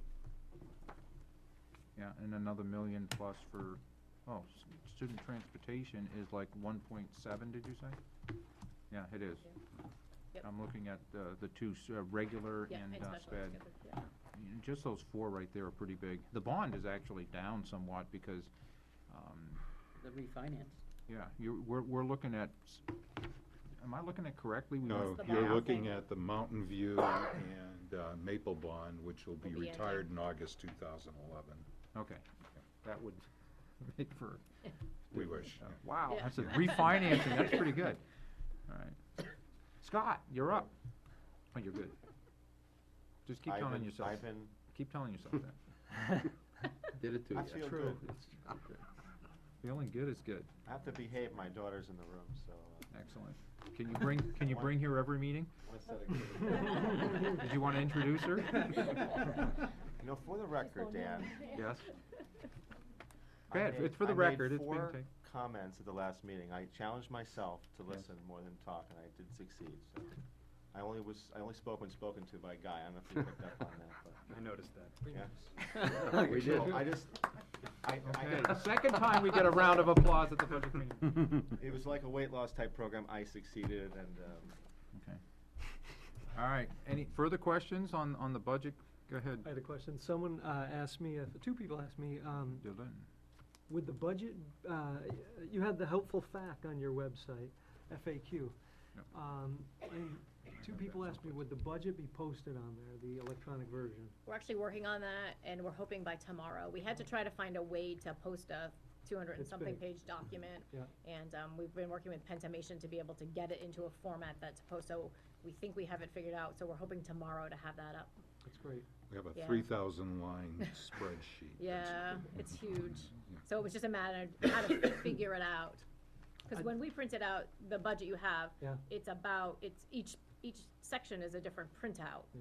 And so there was no way to easily, so we've been working with Pentamation to figure that out. I think it's great. I think folks will be able to, if they want to, they're watching this meeting, they want to follow line by line, they can do it. I think it's helpful. On the same night NCIS is on. Exactly. This is much more interesting. bad Yes. ratings tonight, you say? Absolutely. No, we're gonna get the good ratings. you Oh. see. Further question, I do John? have another. Can you, is there any way you can quantify the benefits that the school board gets in the budget? We talked about laptop program, and I think they all get a laptop, but someone was saying to me they're part of the health they can buy into the health insurance program as well. Yep, Is the that- school board they borrow a laptop, they're not theirs, They they borrow. borrow them. Yeah. They are eligible to health and dental, but they pay 100% of that cost. Okay, Yep, there is no cost to taxpayers, they pay Ah. 100% of that. great, good to know. That's a good question. Are Great. budget committee members allowed to buy into? No. No, they can't, but elected officials, no, I don't know. We are. They're elected. We elected. are elected. I think- I If it think has to do with, selectmen if can. it has to do with being paid, then it's possible that, our salaries don't count. We don't make anything. We get 0. But maybe, yeah, we do make 0, that's correct, Well, but I'm maybe saying, we but- need to get right, 'cause I ourselves remember- I a think dollar yeah, and. I think that's, right, selectmen or school board members can actually, they can qualify to pay the whole freight, but budget committee members cannot, is that what? I have no Yes. idea. Sue It's never Yeah. come up. I asked Sue a while ago, Yeah. probably, Yes. when I lost my job, I asked Sue. Yeah. And, she said that it was up to we Board had of to bring it to Selectmen. the selectmen, and it had Right. to be voted on by the Board of Selectmen. The last, not your bunch right now, but the Okay. group before, I guess it had come up and they had said no Yep. reason for it. But it would be great if it could be looked at again. Okay, okay, I'll write that down. Well, I mean, it begs the question, why could the school board do it Right. if the budget committee couldn't? Because they get paid if we don't. No, no, no, no, I don't No, think it it has has nothing that to do with shouldn't that. be the measure. Years ago. You get elected. Yeah, I don't think it has anything to do with it, I think it's elected official. Yeah, Well, there are, Well, there were 14 of us who are elected by the general populace. 12? Actually 14, because the 2 appointed members, Sue and Are Scott, are elected by the town. They're appointed to the committee, but they're elected by the town. Dick and Bill aren't elected by the general town, but they're elected, I think, by their school, or you're appointed by your school district, Oh, by their village precinct. districts. Yeah, village district, yeah. So that's, there. Thank you. And we Guy? don't even get free water. All you have to do is suck it out of a hydrant. Yeah, when it rains. Nice. 750 gallons a minute. That's about 146 more than I get. You can handle that. Guy, Yes, sir. question? Yeah, for Stacy and Keith. $37,481,820. That's the If total that budget. proposed budget was adjusted by, say, $1, you could survive it. $10, maybe $100. I was looking at my notes while we were talking here a minute ago from a couple of school board meetings that I watched and a couple of meetings here. And that the school budget can't support any more major cuts, I understand that. Are there any minor cuts that you guys might be able to go back, sit down together, and then come back here and say, okay, we can't handle a 10% cut, any more cuts, we can't handle major ones, but can you guys come up with any suggested adjustments? Because the option is, we might, and it might not be in the areas that you guys might feel, you know what? Without compromising education, without compromising the kids, without compromising services to those kids, maybe we could do without this time or not. Because I know you could survive $1 or $1,000 off this $37 million budget. Maybe if you guys, I'd like to see you go back, just sharpen the pencils and come back to us and say, you know what? Maybe we can do without this year. It might be minor, but I'd sure like to see you guys try it, and I think it would certainly be a service to the taxpayers, and it would do us. You know, I can certainly understand the request. I can say that the board did review this budget, and we felt it was a bare bones budget, but I'd be glad to bring that suggestion back to the board at the next board meeting. Be glad to bring that forward to them for discussion. And that next meeting is when? First, will be November. I'm trying to think. December. Third? Sixth. So at this particular time, there is nowhere that you see that anything could be adjusted? I can't talk on behalf of the board on where we feel I'd have to have the board put some input. Mhm. Can we ask a As chair, I question? can't answer that. Go ahead, Ask me a Sue. question? Yeah. Sure. How far do you want us to go and say compromising our facilities? I don't Not think I said doing facilities. maintenance I and think stuff like that. I don't think I said I know you facilities. mentioned it, but historically, that's usually No, where I we- didn't, I don't think I mentioned facilities. I said the services and the quality of the education, the kids are number one, obviously. Right. Okay, so, So it's okay if we compromise on facilities? well, I don't know. I mean, Maintenance and if you have stuff. an air conditioner and a window that's rattling, but it's still cooling the room, can you do with that air conditioner one more year? I don't know the answer to that. Okay. You people would. That's the Okay. kind of thing I would think you'd look at. Right. But if you think the noise is too much and you need to have that air conditioner or else, then, don't reduce the budget. That's all I'm looking at. That's all I was asking for. Maybe based on your own comments, Keith, that can't sustain major cuts. That implied to me, well, maybe there's some minor ones you might be able to come up with. But your call. I mean, our charge to look at the budget Very anyways. lean budget. Pardon me? We put forward a very lean budget, but gladly in the first meeting in December. Oh, I'm sure. Take your comments under advisement. I'll bring it to the board. Before I recognize Mr. Bates, you guys received a default budget calculation, which is the look today of what it looks like. The difference between the default budget and the proposed budget is $1,094,573. What that means is if everything went to the warrant as exists today, and there was a choice between what the school board put forth and what the default budget was, then the school board budget, if the default budget were to win, let me rephrase that. If the warrant article for the budget would not to pass, then they would go to a default budget. And the default budget is just shy of $1.1 million less. So the question would then follow up, where would you guys, keeping that in mind, is from what I'm thinking, if we wanted to think what Guy was going, what would happen if a default budget would be placed in, if the warrant article would look like it would today? I mean, that would be something else to ponder. Mr. Bates? Yes, I had some questions on revenues, on the revenue side, and then some general comments. As far as after-school extracurricular programs, in terms of giving immediate, serious consideration to starting to charge for that, I highly recommend we do that before next year. As far as tuition goes, you may have mentioned this, Stacy, on Saturday, and I didn't pick up on it. When was the last time we raised our tuition to the schools that send people here? For the, It- you mean it- for New Boston and Dunbar, Yes. every year we recalculate that. It's based on our actual cost and expenditures. So every year that's recalculated. Okay, and do you look at other surrounding communities that may do tuitioning and how this squares with that?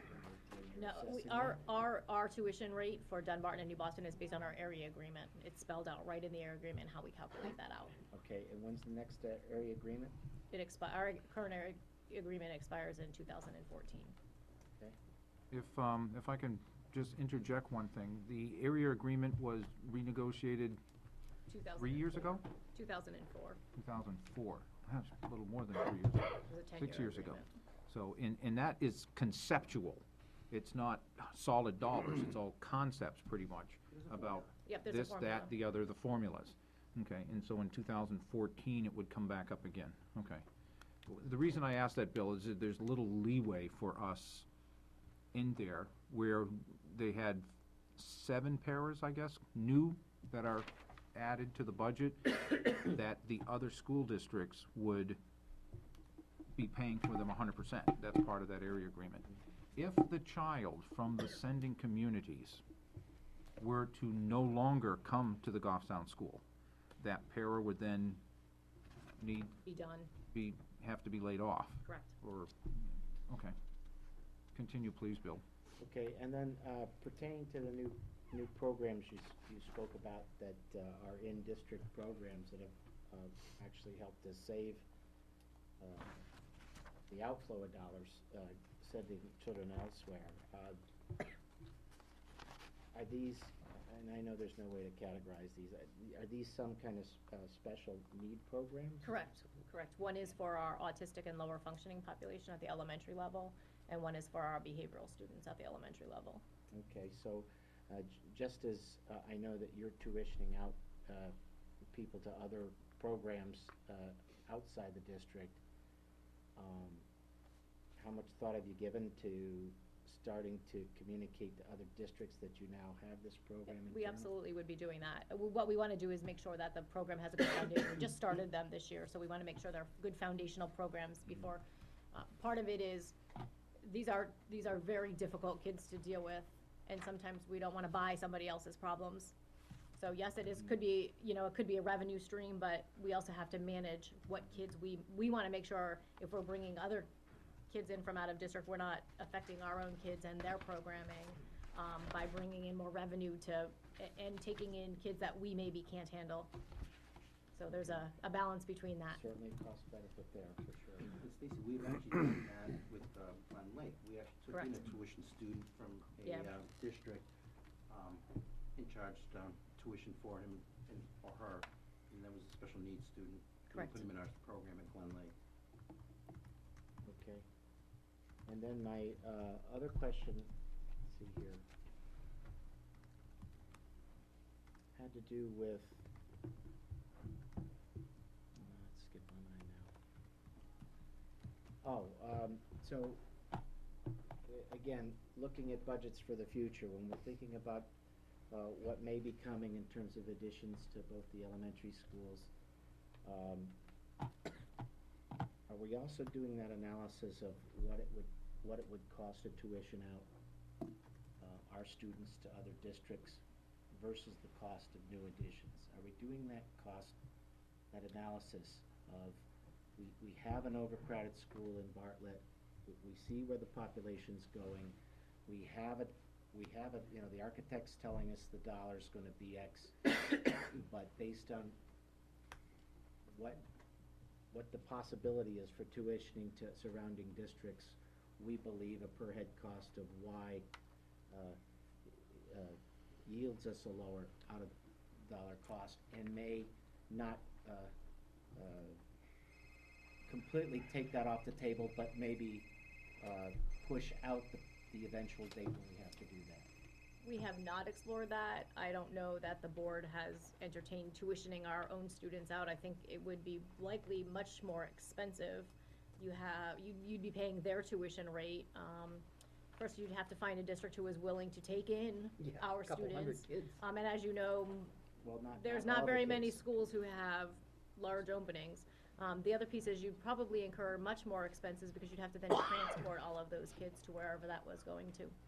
So you'd have significant busing, As I'm costs. saying, not necessarily putting off an addition altogether, I'm saying pushing out the time period for that addition. I think a more reasonable look would be to likely add more portables to relieve crowding spaces than, I think that would be a cheaper option than likely tuitioning students to other districts. Stacy, if I Yeah. could just jump in on this one, it's an intriguing it's intriguing, I think, because I'm thinking only internally. I'm thinking Dunbarton, New Boston Elementary, which if you look at their per pupil in a class, is a lot less than ours. I can And tell you- maybe, would there be any interest for Dunbarton and New Boston for us to, it would lessen their costs potentially, and they may have three, now what you'd have to do is you'd have to get parents who'd be willing, ready, willing, and able to say, I'd like my kid to go to New Boston Central School for the next so many years. I can or- tell you, New That's fine, Boston that's full. likely would, their class sizes are actually larger than Goffstown's class sizes, and they're looking at an addition as well. Okay. Dunbarton Do you wanna try? potentially could be an option, that would be an intriguing, I would think from the board's perspective, though, when you do that, you lose control on the quality of education for those kids. And you certainly, it would be problematic to do it on the 7th grade and up, because we have students coming in from New Boston and Dunbar. And I would have to agree with Stacy that I think the busing costs would probably negate any potential savings, as well as tuition costs would probably be higher than the cost of bringing Yeah. people The issue's internally. elementary, though. the issue's elementary, and Right. I would say, and I certainly can't speak for Dunbarton, but since we cover them and I'm pretty fluid with their class sizes, they may take, if they were even to think about it, Two or three, two or four. three kids a grade level, so, I mean, it certainly wouldn't do enough to ease any one building. Okay. My last comments really have to do with getting back to what this board voted on back in May.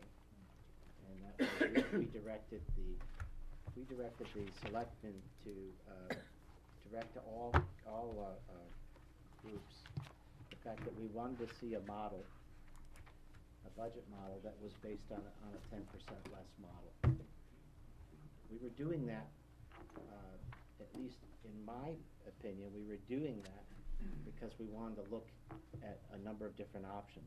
So we understand you're going on a zero-base budget, and you're starting from there, and you have a certain budget that you want to come forward with. But we also asked all departments to come up with a model that would model this at a 10% less, okay? This is directed to you too, Keith.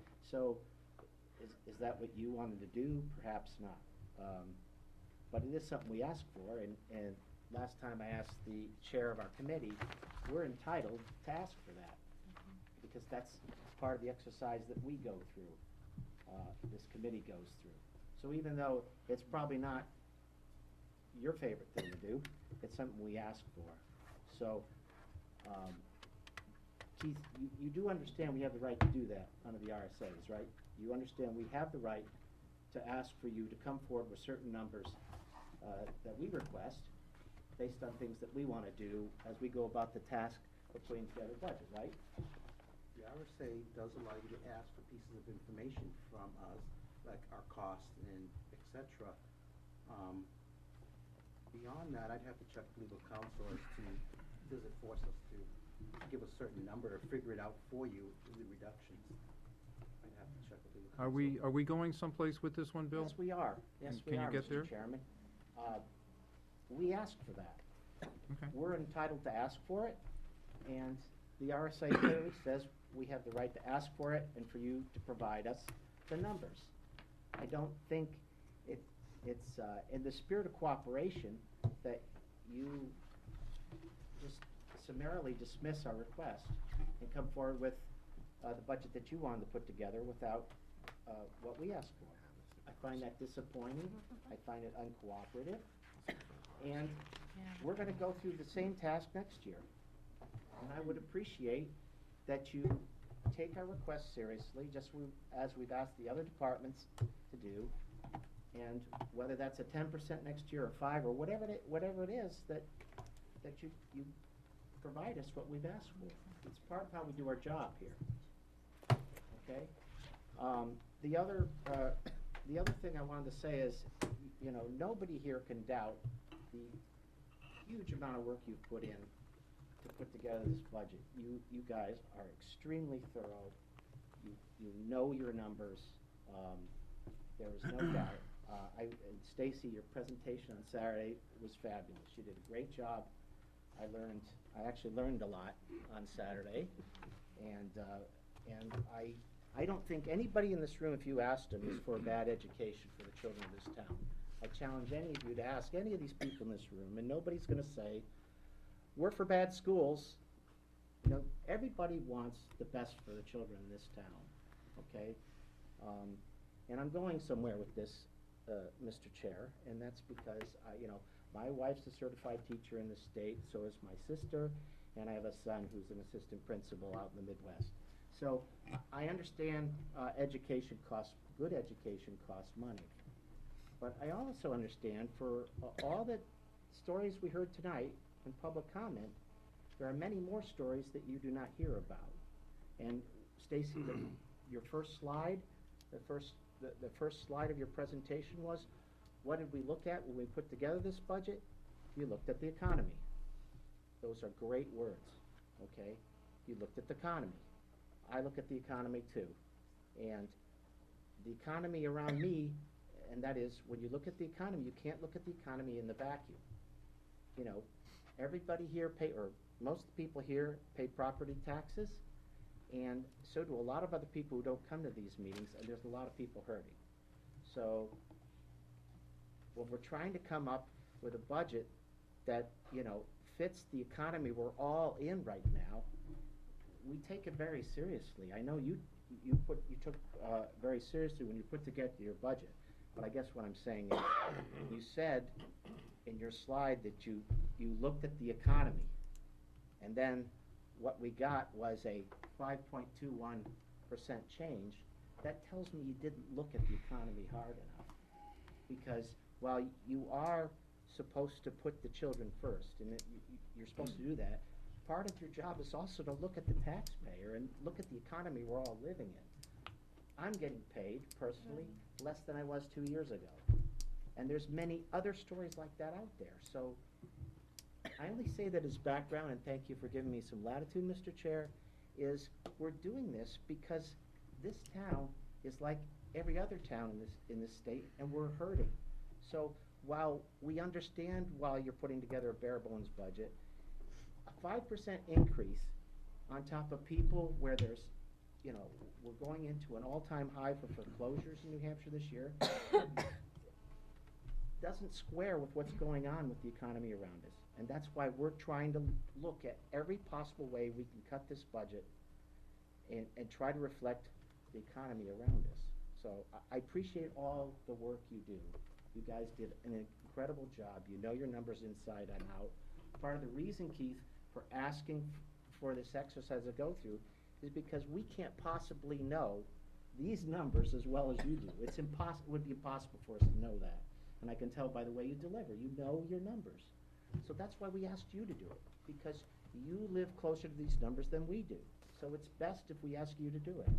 So that's my comments, Mr. Chair. I'm done. Thank you. Okay. Let me get back to the point where I don't want to get into an RSA interpretation war that says we're going to direct you, give us what it is for 10% less. I'm not sure I read it that way. I read it that we are entitled to ask them.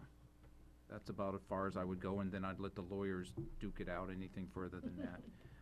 I believe it's the job of the Budget Committee to, when we get the estimated expenditures and revenues from the governing bodies, that this Budget Committee do what it does. I think it's appropriate to ask the governing bodies for their expertise and knowledge and saying, hey, if for some reason we couldn't handle it and needed to break the budget down 10% less than the previous year, where would you guys go? What would have to happen? it was glossed over a little bit, and I've heard a few things about, you know, comparative of this and that and the other things, but I'm not sure if I really got a good handle on, we could do this, this, and that. What I did hear tonight is when Guy came up with a request, and then I said, well, if we had to go to the default budget, if that would have happened, where would you go? I think those are good questions to ask, and I really would like to know if you guys could really peg saying, there are consequences to everything. We did the same thing with the town. They came over, and what keeps coming back to me right away is when Chief O'Brien, fire chief, came up and sat there and said, okay, here's the number I gotta hit. In order to do that with a 92% salary and benefit, I've gotta hit a firefighter. And as soon as I lay off that first firefighter, I've gotta now find another $200,000 because we've got into the, what's the five-letter word? Safer grant that says if we do not maintain the same level of firefighters, you have to pay back all the money we received in the grant, and that's about $200,000. So right away, not only is it 10%, you now have to find another 200 on top of that to pay back the grant. But what those are, it doesn't say that's something the budget committee would do, it's something to say, here is what could happen, and here are the ramifications of that happening. It's what we needed to know. Which is good to know. I mean, if the budget committee came over and said, you know, I really feel we ought to do this, and then we go ahead and make motions and debate it, and then all of a sudden the paper, next day, people say, do you know what you did? Well, I know what we did, but maybe we don't know all the ramifications, and I think that's what there are a number of individuals here would like to know. What would the ramifications be if some things happened? Not necessarily that they would happen, but what would really happen? I mean, how bad would it be? If, for instance, because I've heard it tonight a couple of different places, if there were pay to play, let's say every extracurricular activity that didn't include math, science, or history. I just picked those three because that would happen. You had to actually pay for something. What are the ramifications? Well, besides an uprising, what are the ramifications? Those are scenarios, and I have no idea whether that's a good example or not. Maybe reading, writing, and math would be a better example, but, so if we said we can't teach math anymore, besides the children who don't like math, who would be cheering? I like math, I would be frowning. So I think that's where it's going, and if there's any way you guys can help us in that area, it would be appreciated, and I think that's where I'm coming from. You mentioned that you might be able to do something and talk to them, Keith, at the next school board meeting, Right, 'cause they don't about have the $1 million. come back and tell you this is where the cuts would be. That is the board's decision. Right, I agree. It's not something we can answer in the next day or two. We have to Totally agree. in our next board meeting. It should be. I mean, this is a public process. It's not something that should be done in private and come back with a spreadsheet or something like that, but we debate these things in public, and it's there for a reason. We don't know everything, okay? But together, at least, we might be able to come to a mind meld and understand ramifications. And a lot of times, we look at it, and we keep saying, well, it doesn't matter, because when we say a money dollar here, and we come up with that piece, the end result is it goes on the warrant as a single number, and if we didn't get quite the right number that you would want to do, that number can always be overexpended in one item, underexpended in another, and whatever happens still happens. But from my perspective, it's nice to get it right where there's some kind of agreement, if there could be an agreement. That's where I'm coming from. You know what? I have to go to Dick, because Dick raised his hand a long time ago. I just want to get back on the list. He did. I'll get you on the list. Okay. Dick, you're up. And You know, in the Bill or past- Ivan? I'll come back to you and then around, but right now we'll go Dick.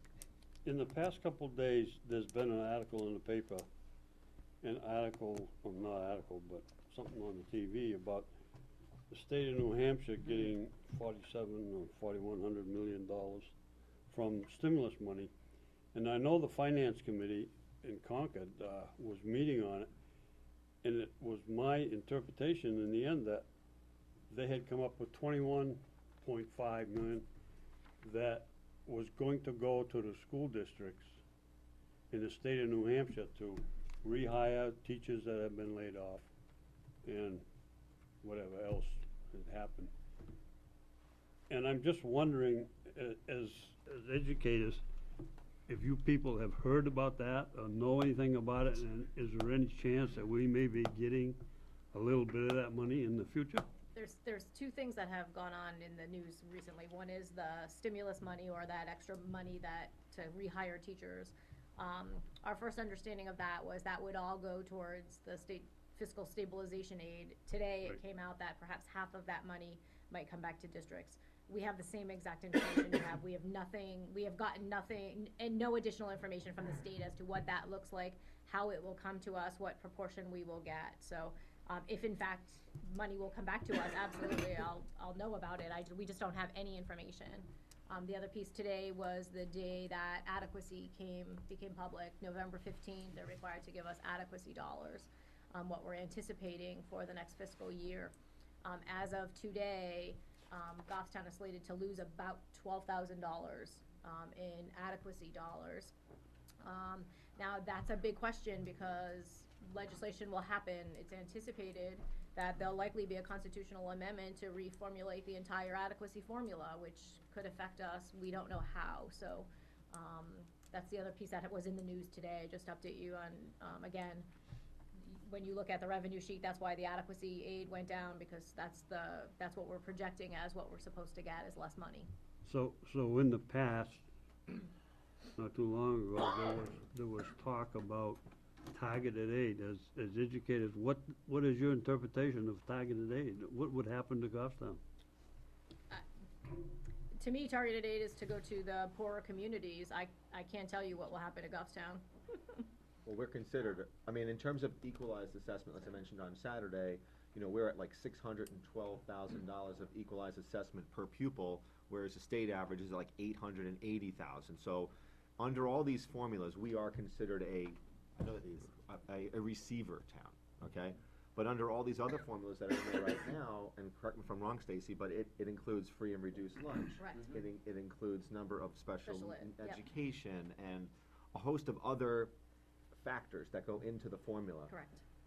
So it really depends upon what the legislature does in terms of tweaking that formula, and I think that's the battle that has been going on for at least 12 years, where they keep tweaking the formula. If it doesn't work well for Goffstown, our state reps in Goffstown, if it doesn't work well for the state reps in Moulton Borough, you know, and that's how it works, and it's trying to figure out a formula that's equitable, because ultimately, you know, I would hope that our state reps are looking, you know, out for, I'm not putting too much pressure on you guys, but look out for Goffstown. No, that's okay, go right ahead.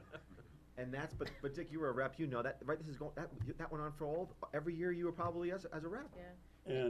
And when we voted on it, we'd look at it and we would say, oh, Goffstown's gonna get more money. Right. So we vote for it. If it doesn't get more money, We're no gonna good. vote against it. Right. And every other rep around the state does the same thing. Absolutely. Why we elect them, right? Yeah. No, but that's where it becomes dicey, because. I would hope not. You know, it's a challenge. Bill left, so we'll start with Ivan. He's back. We'll go Ivan, Bill, and back over to Guy. Oh, Dick started with the same question that I was gonna ask, because I've forgotten when we had public comments earlier, one of the, I've forgotten his name, representing a union in the state was implying from the $600 or $800 million shortfall coming up that as of July 1st, so right now, we don't really know what's gonna come down, so there could be some surprises. Absolutely. They do it to us every year. Yeah, and Most certainly. so, and I was, you already mentioned the adequacy grant, I mean, it's been climbing and now there's a slight drop, but we really don't know what's gonna happen, and this exercise, our budget exercise is academic in a sense, cause we don't know, I mean, the tax, the Goffstown tax, property tax pays for, I don't know, 45% of the, budget, school budget. I mean, these other revenues account for, you know, 17 million out of 37 million. And if there's an adjustment in any of these numbers, that has a huge impact, one way or the other. I'm glad we don't have the state portion or the federal portion. I'm glad that we don't have to pay for that, that's free. Well, we pay for it indirectly. We pay for it. I was being rather Yeah. facetious. Okay. Free money. You were baiting Yeah. us, Ivan, yeah. Free money, but maybe down the road. So, that's all I have to say. Thank you. Bill? Okay, I'm gonna segue to the, revenue forecast Yeah. page that you sent out today. Yeah.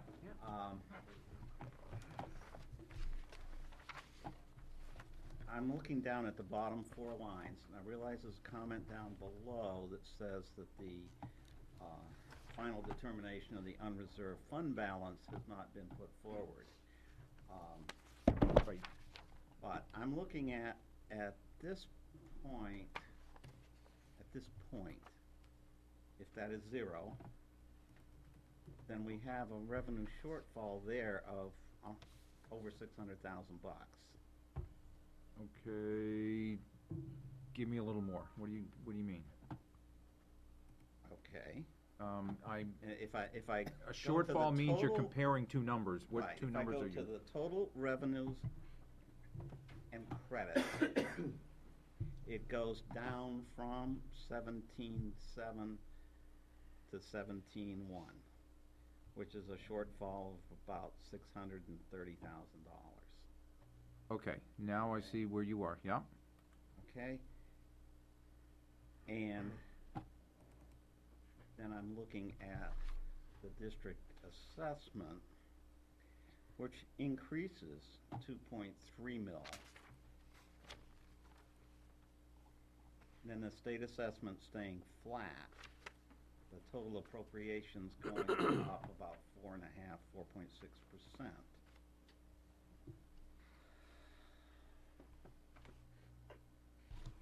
Let me ask that question. What's the district assessment?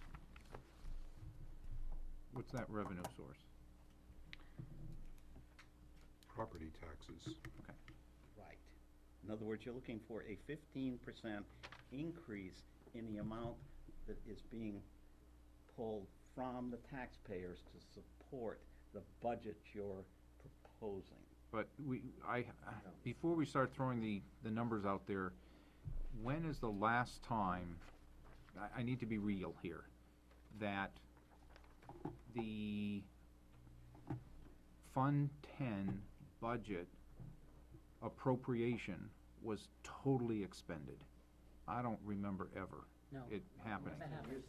But it's possible, so that's kinda like, your numbers is accurate the way you're calculating it, but I need to segue to make sure that is the legal methodology if 100% of the appropriation in the current year was expended. True.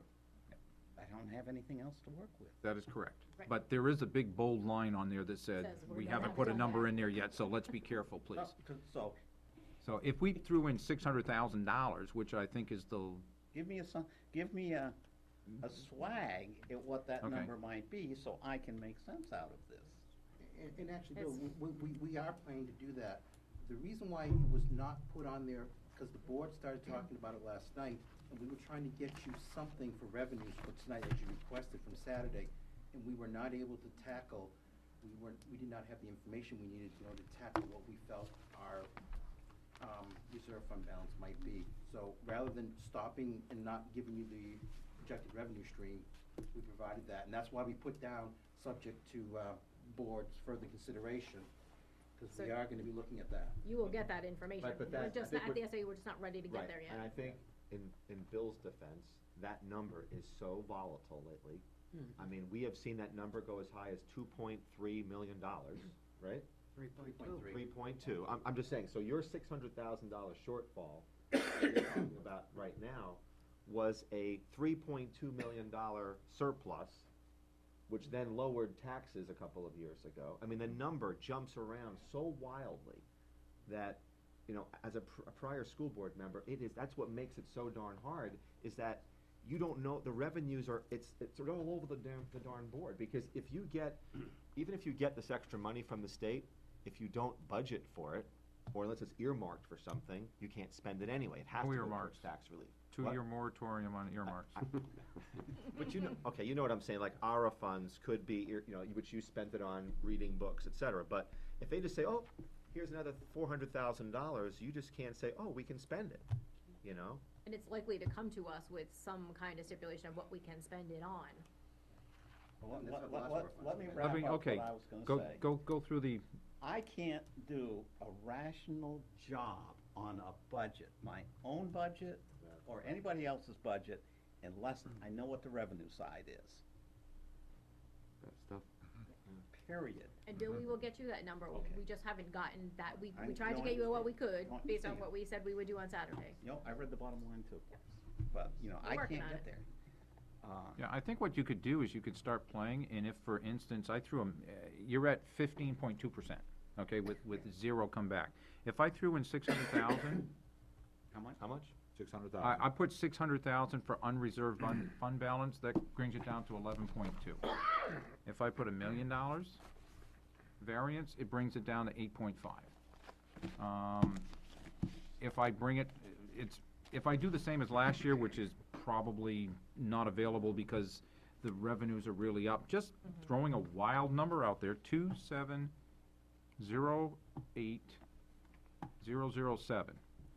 That actually brings it down 2.9%. That's a wild number. That's a wild number. That's a wild number. I Yeah, mean, it's wild. where's it gonna come? So, from 0 to 2.7 million swings it between 15% and -3%. So, and that's why, you know, when I throw in the 600,000, is that obtainable? I think it's totally obtainable, because that's unexpended, totally unexpended, unencumbered appropriations. Okay? And there are so many things that happen during a budget, I don't remember in the last 10 years we've ever not had at least 600,000. Okay? And so, excuse me? We've never started at $1 million below the default for either, which was one of our real concerns last night Okay. when we discussed this. Okay. We have no experience. With where We've it's had coming. default budgets before, but never almost $1 million below the default. Okay. And that's another good So thing to we're talk about. scary, we're afraid. So To you're- say you're- we're gonna have 600,000 and come back It at might the end even of the be year tough, and and say, say, we've yep. only got 50. Okay, so, given that scenario, if I say 200,000, okay, we're at 15.1%, which comes closer to what Bill was saying with zero. And see, that's the volatility, but the reason I keep talking and talking and talking, I don't want somebody to grab this and run with it. It's important to understand, and for everybody to understand the volatility, how that percentages are only as good as understanding the basis for the calculation, okay? And that's deadly important. Yeah, I was just say, we had the same thing on the town side when we instituted elderly exemptions and the veterans tax credits. When we increased those, we did not really know what that was gonna open up, and I believe it was like a $500,000 to $600,000 difference in our, that had to get redistributed to everyone else. You know, we had some good educated guesses, but I think those were some surprises, you know, no doubt. Swing, you're all set, Phil? No, I still had one more thing. Go ahead. But he knocked it out of my head for a moment. Okay. Sorry, Bill. On the floor, right over there under Dan's feet. Yeah, it is. Unfortunately, it doesn't give me water. Do you want Guy to ask a question and come back? Yeah, I'll If come it back. comes to you in the middle of it, interrupt me, or you lose it No, again. Or loses it again, right? No. Next time I'll throw a pencil at. Go ahead. Sorry, Bill. Go ahead, Guy. I got just a quick question on something I already asked before, and I guess I didn't understand the answer. In the budget, it's on page 34, by the way, in the book, 0002321 SAU Services, 312 Management Services. It's a single line in this budget, 1.1 million. It's a single line in the printed budget. It's not broken down. Is that because we don't? In the MS 37, 27, give me a number, doesn't matter. One of those 7 numbers. 27. That's what it looks like. I have, and I did not get the opportunity, see these yellow pages? This is the printed version of the SAU budget in detail. That is shared approximately, I think we're down to 69% now. For Goffstown, 68, 69? 71? About 60.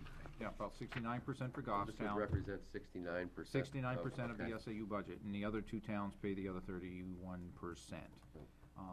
But it's fair for us to take a peek at it, and I will send, could I ask now, without having to send you an email, could we get the SAU budget electronically, please?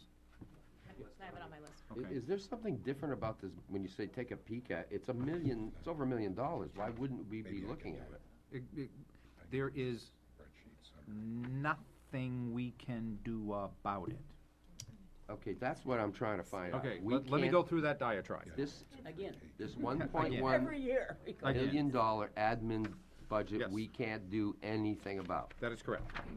In I wouldn't call the, it an admin budget. It's the entire SAU service. it's the SAU budget, it's the, well, it, Stacy's salary, you know when we say 0, 0, 0 and all of this stuff, and we say that's at the SAU, it's really not the SAU, it's the Goffstown School District monies.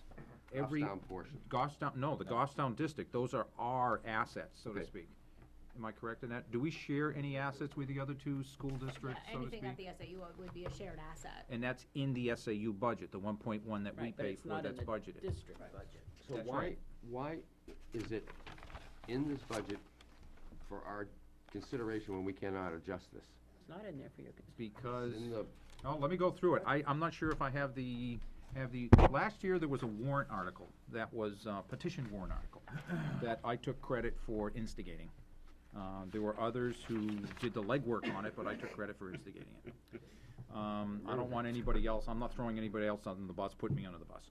But I had found, I had come to that realization last year that there's nothing you can do. The only thing you can do is go to the public hearing, make your comment, and it is the 3 school boards of the 3 schools who actually vote on that.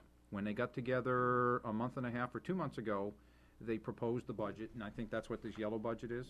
And you were instructed by them to come back with either a level fund or some. try to level fund. Okay, something other than that. So, does that mean that Keith and the school board's hands are tied also? no, absolutely not. Keith and the school board, along with the other 2 school boards, can make total adjustments to that budget. That is under them. The problem is, the taxpayers of Goffstown, New Boston, and Barton have no say directly. Their only say is through their representatives. And let me go one step further. Because of the laws of the SAU, it actually gives Goffstown total control over that SAU budget and any other decision if they wish to enforce what they call a weighted vote.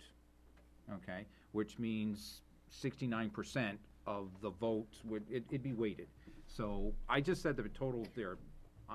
Doesn't happen often because they usually vote pretty consistently among themselves. But there has been time where a weighted vote was called because it was important to Goffstown. Dan, keep and in it mind was on done. that one, that you have to have all, like, 9 of your Goffstown school board members voting on that particular direction. So if There it- are 9 on Goffstown, 5 on 5 on each of the other 2. each of the bush. So it, if But you my look point is, at it, the it's, weighted piece of it, it's, Yes. if you had just, say, 2 or 3 dissenters on the Goffstown school board, it oh, would not it's, fly. right. You'd have to have a You have to be, unanimous. you have to be together. Pretty unanimous. We're fairly close to unanimous. Yeah. Make the vote to work. So basically, what that is that's why it's so important for, I think, we can scrutinize it, we can look at it, but we found out last year, we cannot make modifications to that line. Whatever comes out of what they call the SAU board, which is the 3 combined units, say, this is the budget, and I'm presuming, is that gonna happen in December?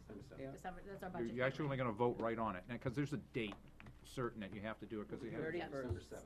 December, it's December something, December Yeah. 30th, I think, is the date you have to have it put Yeah. done by. Are there any other lines in this budget that we've been asked to look for that we cannot do anything about? Nope, that's the only one. Just this No. $1,000,001, Well, we can't. salary contractual obligations. Well, we can adjust the salary total. The contractual obligation goes to the positions, which means if the salary's reduced, then the positions would have to reduce in order for you to accommodate that, most likely, or move it Right. from Evian. Right. That's the only line that you have a problem with. And not only that, is the legislation, no, let me just stop there, because I don't want to get into politicking or anything like that. It's just, that is the number. It's- Oh, I'm Yeah, sorry, go ahead, If I Stacy. can just add, Yeah. you know, the SAU has looked at numbers as well, and if you notice, your assessment actually has gone down by about $20,000. So. Yeah, there's I two. didn't follow that. There's 2 pieces. One, we went from like 70% down to 69%. That helped right off. So the other town is picking up a smaller portion of the total, and that's another formula. Larger portion. Yeah. Yeah, no, I the just, other towns I- are people you're are right. getting. It's So a it is big- over- we have a small The SAU has looked at, again, taking into concerns, and we've reduced some positions, and cut expenditures, and I'm so sure we you were have, able I'm to just cut saying, our budget back. from the budget committee's point of view, there's $1.1 million sitting here that we don't know anything about, we have no detail on, and we cannot change, but it has to be part of the budget we're gonna bring Yeah, forward. And you have the budget that, you do have the budget there, you can go to any SAU meeting, any SAU board meetings, they are posted. They're public meetings, you have the right to go, we have public comment, there is an opportunity to go and get information. I think I just want to stress that you actually, Dan does have a copy of the SAU budget, and we'll provide an electronic copy so everybody can have it electronically. Right. So that's not, that's information or the right to know laws you can have. But that would serve You want a question? to do nothing but satisfy our curiosity, because we can't do anything about it. You can come to a budget hearing, come to the As budget an meetings, you can, individual. all those meetings are public, Yeah. there's public comment, just like, they're held just like a board meeting. To give you an idea, the four people who came up to address us tonight, that would be our role at those meetings. Okay, that's the effect we would have, is that there's no direct voting and there's no direct participation in the meetings. We have the legal right to observe, not participate. I got John first, and then Bill, then Keith, Scott. Keith jumps in whenever he wants to. Stacy, the Oh yeah, the question, camera is on you right now. the question came up regarding, I'm gonna call them part-time workers who don't receive benefits at a particular hourly, at a particular amount of hours. And what is the time, how many hours does someone have to work in a week to be eligible for health benefits? 25. Over 25, they become eligible? At 25. At 25. It's prorated. It's a prorated number. Yep. A follow-up on that? Yeah, go ahead. It was brought to my attention, and this is why I'm bringing it up to you, that some folks have been offered to increase their hours by a very few. They're part-time, and maybe they're 20 hours, and, I can tell you, we have increased nobody's hours Well, to this is be what- benefit eligible. okay, well, the people that are getting it are the ones that had mentioned it to me. That's why I'm asking it. Yeah. If you wanna send me the information, I'd be more than happy to investigate it, but I can tell And you they I've were, increased they were nobody on the encouraged board. to, they were encouraged to take a few more hours in order to receive the health benefits. They Which certainly they were not don't. encouraged by the Goffstown School Board, period. Yeah, I'm not aware of any situation since if it's a paraeducator, I sign their contracts, and if it's a teacher, they would go to the board. So that hasn't happened So, at all? Not that I'm aware of. I mean, if you have a particular, certainly send me the specific information, but I'm not aware of any situation that we increase people's hours to make them benefit eligible. Okay, And if thanks. and if the person, you know who the person is that encouraged this to occur, I'd like to know that as well, too. That was certainly not under the directive of the school board. Okay, just one. Yeah, more go ahead. thought. In a perfect world, what would be your ideal if 37.8 million? 4 million, is just making it and just okay for you? In a perfect world, what would be an adequate budget that you'd like to see pass this year? I couldn't answer that question. Take a That's shot. something that the school board as Board a would have whole to. would have to make a comment on, and we haven't discussed that number, so I don't have that number to share. I could tell you it's well over 45 or 50 million. I mean, what could you you could do a great. Where's the swimming pool? Imagine what you could do with that amount. And, but I understand. Is that where you were going? Were you looking for a higher number? I was asking, would a is a higher number something that would be, extremely adequate, so. Would it be okay to say, do you have some specific plans that you didn't budget for in the budget you presented to us? The answer would be there may be some that the principals and Stacy may have discussed, but nothing from the school board that we presented to you. Okay. Right, and if you look through the budget, you can see items that were cut, that were not put back in the budget. I do, and the reason I asked that No, was that's because, fair. we're all talking about 10% reduction. Everybody's like, oh, 10%. Well, What would let's it say it look was, like? what would it look like if it was 10% less? But on the other hand, what would it look like if it was 10% more? What if you could get 10% more than you were asking for? Would everybody then be adequately educated and compensated and? Right, would the student-teacher ratio be better than it is now? Would the classroom sizes be smaller? What is it gonna take to get to the point that we're number one? I mean, In spending or in? Well, of course it would be. It was truly appropriate for you to make that comment. I'm only asking, I'm asking that, it's a serious, I mean, it's a serious question, John, I've been where is it? involved with the school district one way or another for 25 years, and we've never had a budget where the principals came in and said, I need this, and they got everything they needed. So we wouldn't know how to react to that kind of situation. I'll take 40 million if you're willing to give it to me. So you're implying Believe me, I'll find. the principal's budget would be the ideal budget, is that what you're saying? No, because they were told this year to ask for bare bones. Yeah. The principal's budget started at a bare bones budget. When you guys said you'd like to see 10%, we told our principals, give us what you absolutely need. And we reduced that number, Stacy did, and then we took a shot at it. Okay. Bill? Okay, this was what got blown out of my mind. And we'll come back to Guy, I think. Go ahead. Okay, we talk about a zero-based budget. Building up to what we need to fund this, that, and the other thing. And I'm saying that the zero-based budget should deliver, in my mind, a zero unreserved fund balance at the end. But, Okay, no, I'm talking, sir. No, I was just gonna, I'm I missed talking. something. Okay, go ahead. I'll tell you what, let me take it from the chair. Address the chair, Bill, how's that? All right. I'm sorry, I have a load of learning disabilities, and when anything else is going on around me, it just blows me out of the water. But that's me, okay? I look at the last 3 years, and the number that made up the unreserved fund balance has averaged 8.5% of the total budget. 6.7, 10.7, 8.1. To me, those numbers are totally unacceptable. In the world that I lived in, if you missed a budget, an estimate by 2%, 3%, on a few million bucks, and I've worked a lot of them, you were mud. Over or under, particularly if you were under. If you estimated and there was a whole bunch left over, that didn't look good at all. I'm just saying that I just can't fathom this 8.5% over budgeting. Just a statement. Okay, I need to come with some facts of how you got to your 8%.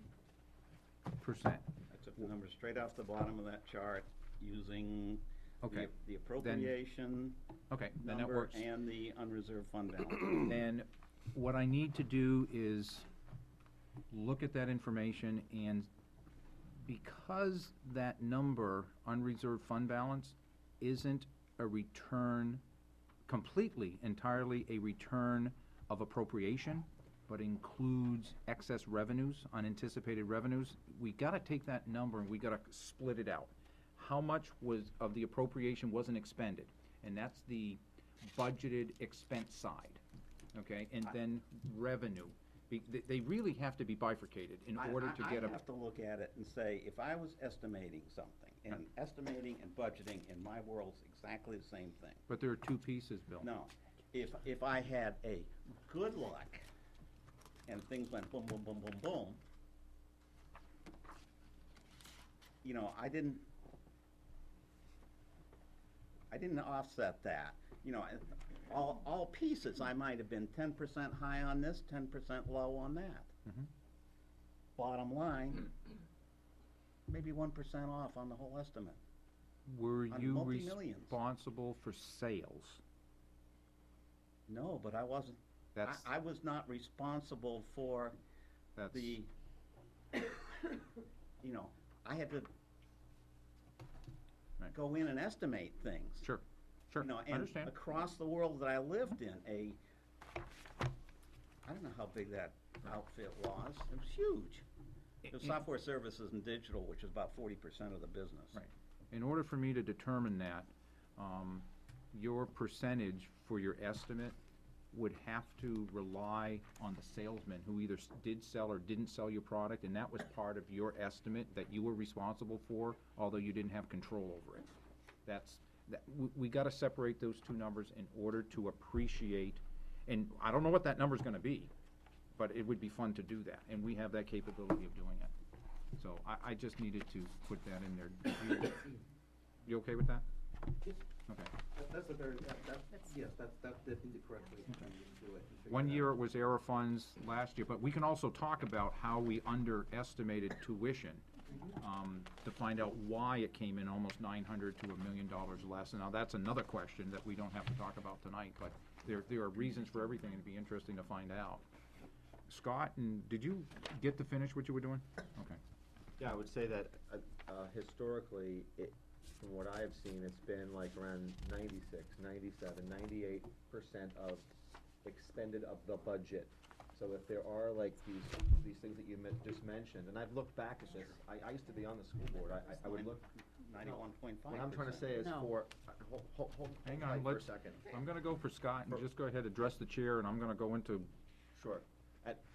If the budget was $100, what I'm trying to tell you is, for the time that I served on the school budget, on the school board, it was about $96, $97, $98 of that 100 was spent, okay? Getting to what Bill's point is that when you add on $1 million from the feds for increased adequacy from the state after you've already developed your budget, that's what skews that off. You can't predict it. It's almost as if you've got a household budget, and for 2 out of the last 3 years, a great aunt has died and left you 25 grand. Okay, can you budget for that? Not really. It's just you know. So Hang on. so that's kind of, you know, where I'm going. I always want to just go back to, I think there's been great discussions here tonight.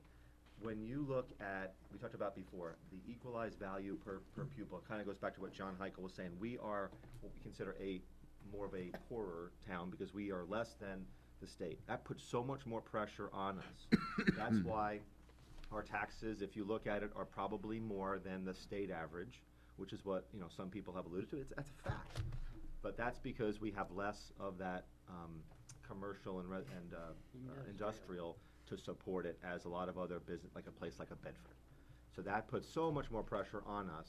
That's why we probably don't have AstroTurf fields and lighted stadiums and beautiful auditoriums like other schools do, or beautiful, you know, water parks and things of that nature. So there is pressure, and I think this budget committee and the different boards do go through all this stuff. And at the end of the day, we are pretty darn conservative, and you know, and it is what it is. This year, the elephant in the room, from what I can see on both the town and the school side, is the wages and the insurance. And I think both entities have scaled back on capital expenses on the town side, or all the other stuff on the school budget side, to try to accommodate that. We have, you know, like I said, 4 bargaining units that are coming up now on the town side, and we have on the school side the support staff. Next year it'll be the teacher's contract. And that's where those adjustments are gonna have to get made to try to talk about that sustainability piece. You know, what can we afford going into the future? But right now, that's what we're in, you know. That's all I wanted to say. Okay. Paul? A-U-G-R-O-S? That's right, the bald one. One among many, actually. Actually, I can still see some snubbles there, so. Yeah, It's getting a little long, Paul. I know. Scott brought it back to salaries again, and that's a topic that's come up several times. And I do recall asking at the Saturday meeting, there was a statistic that the average teacher salary for Goffstown was around $45,000.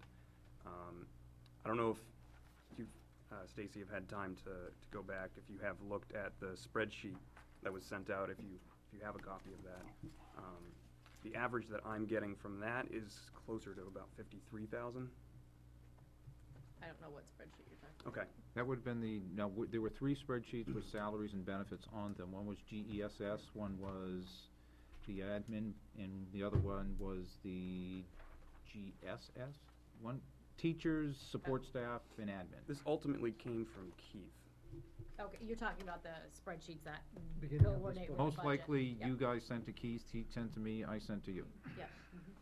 Yeah, 2 different comparisons. One is what our actuals are, the other is what is on our salary contractual with the state. Okay, so was that a step average that was given? That was based on the state, whatever the state uses. And what data does the State has their own use? formula. This is, what you may have calculated is actual staff, I'm guessing. You took, Mhm. maybe added them all up and divided it by however many total staff number. we have. Right. Well, I guess the part of these with Two the different- state, in order to compare apples to apples, has a formula where they add and take out different things in the information that we send to them to try to equalize it between the different communities. And that's where that number came out. To say that 45,000 is the actual average, it probably is not. But that's the number you can use to compare to the other communities in the area, because it's been equalized out by the state with their formula. Okay, similar to the per pupil expenditure formula. Exactly. Yeah, and remember, that number is different years. So I believe that number was 08, 09. Okay. This is 11, 12, so it's 3 years beyond there. Okay. Thank you. Mr. Burt? I guess I'm a little confused, and I just want a clarification. Bill Bates spoke of, maybe you didn't, about special needs children, bringing in more if the programs that we are implementing work, about a revenue service. But then I've heard prior to that, if I'm understanding right, and this is where I want to clarify, is we can only charge what our costs are, is that correct? I mean, we can't make money. You can't say, we're gonna charge $80,000 for that. You'd have to come up with some rational reason why you were charging that. If the student needed an aid, you could certainly charge for the aid cost, but there would be a formula we'd have to come up with. You can't just say, we're gonna charge any number. We have to report to the state what we're charging and why we're charging that. All right, well, because I just heard that, Yeah. that there was a revenue source possibility there. And that just concerned me, is because I know that from prior testimony is that you can only charge for the actual cost, which is rightfully so. But what it does, in fairness, is if you take a $100,000 teacher and you divide it by 5 Goffstown students, that's $20,000 a student. Yes. If you add 5 tuition students in, then Goffstown's share is half of that total salary. So it is a stream of revenue. How it impacts costs is based upon the fixed cost divided by the total number of units. So our cost would be less for that teacher. Exactly. Absolutely. Right. So you don't change your actual cost, but you change what it costs the community. You disperse some of the costs into other. Provided it Okay. doesn't trigger another teacher. Right.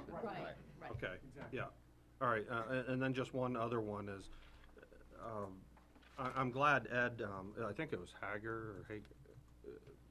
Yeah, Hager, stood up and spoke. I'm really glad that he did that, because it is true. What he said is, do you know what the 2010, 2011 state aid fund is? What we received? Because that's the done deal, right? The adequacy number is Yeah. $7,123,000. Is what we received from the state? That's what we'll receive from the state for adequacy aid. That much, huh? So 7 million, 123,509. all right. And then do you know what we have coming in 2011 and 12? Because $12,000 less than that. 12,000 less. Right. Well, it's estimated on the estimate sheet of 7,110,520. Oh, so just okay, because I was at the LGC workshop, but that was back in September, so probably the numbers did change. Because they had Goffstown at a gain of 57,000, but Yeah, that's maybe not. they calculated it. Yeah. State legislature comes into session in about, 9 weeks? Actually, there's more liquors. It'll change again, I'm It sure. may change again. Might change And again. I guess my final question is Hold on. what Mr. Hager said is, the state is looking at 600 to 800 million. I mean, they gotta do something.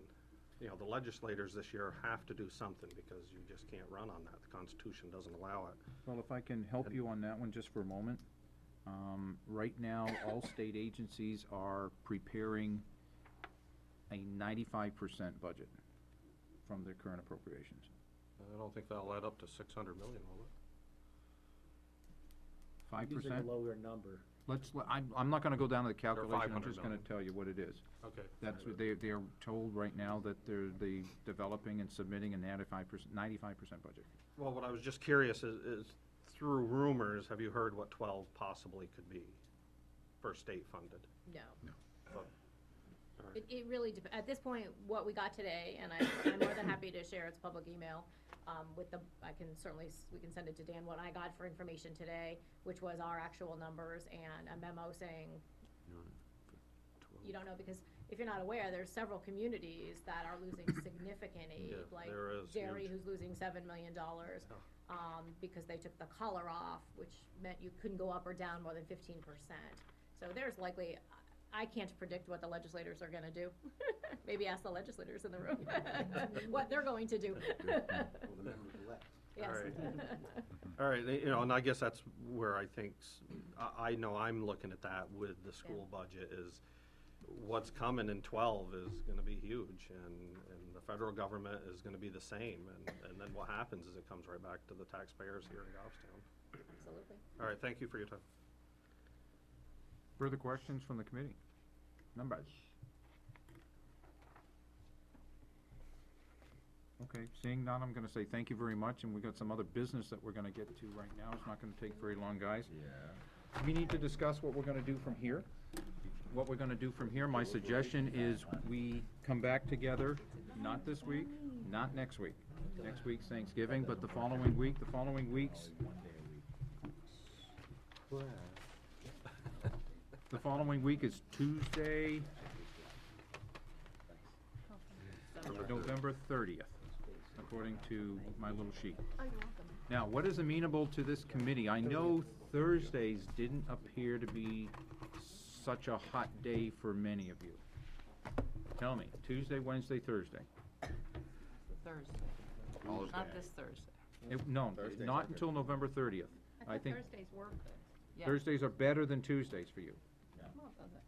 No. Not for Mr. Hart, I know that much. Wednesday is no good. Wednesday's no good. Yeah, Wednesdays stay. What about Tuesdays? Tuesday, Wednesday, or Thursday for me is fine. Tuesday work? For many people, Tuesdays?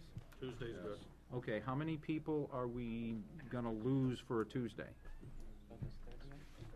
It depends. No, I don't wanna, what I'm saying is, we can keep bouncing, but the question is, how much are we gonna do?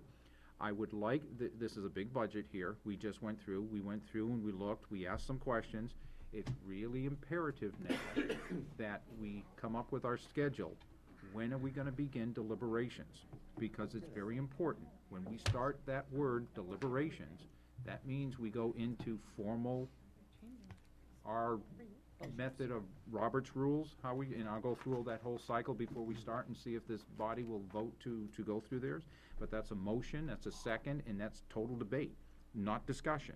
It's not like, well, can I ask someone from the audience? No. It's 100%, 16 members of the committee, that's all that's gonna be involved in deliberations. If you don't understand or you miss something, oh well. Okay, so to speak, because that's the only way we're gonna get our business done.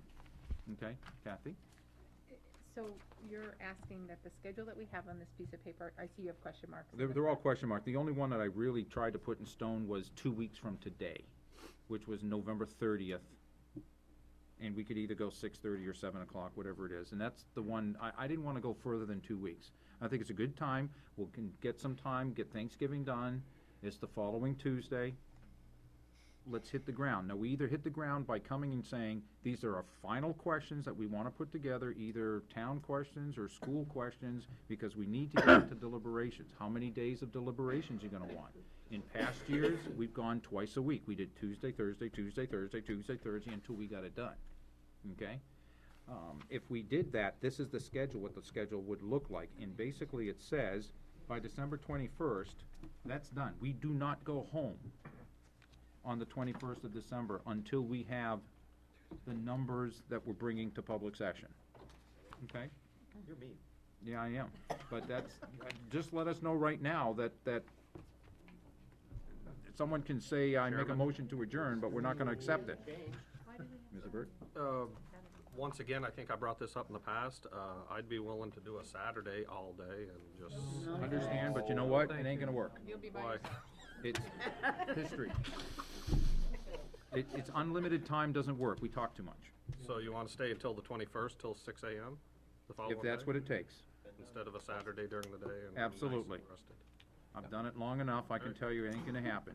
We've been here till like, so one, I think Phil, we were here till like 1:30 AM once. On A December long time. 23rd. On December 23rd, I remember that, but we gotta get it done. The last number of years, we got it done, and it was very good. 23rd. So. What year was that, Dan? Oh, When do we go debate mode then? that's the question. Why are we How gonna much? wait? Why are we gonna wait? We don't have to wait. We could finish this on the 30th of November if you want. No, I'm saying. Okay?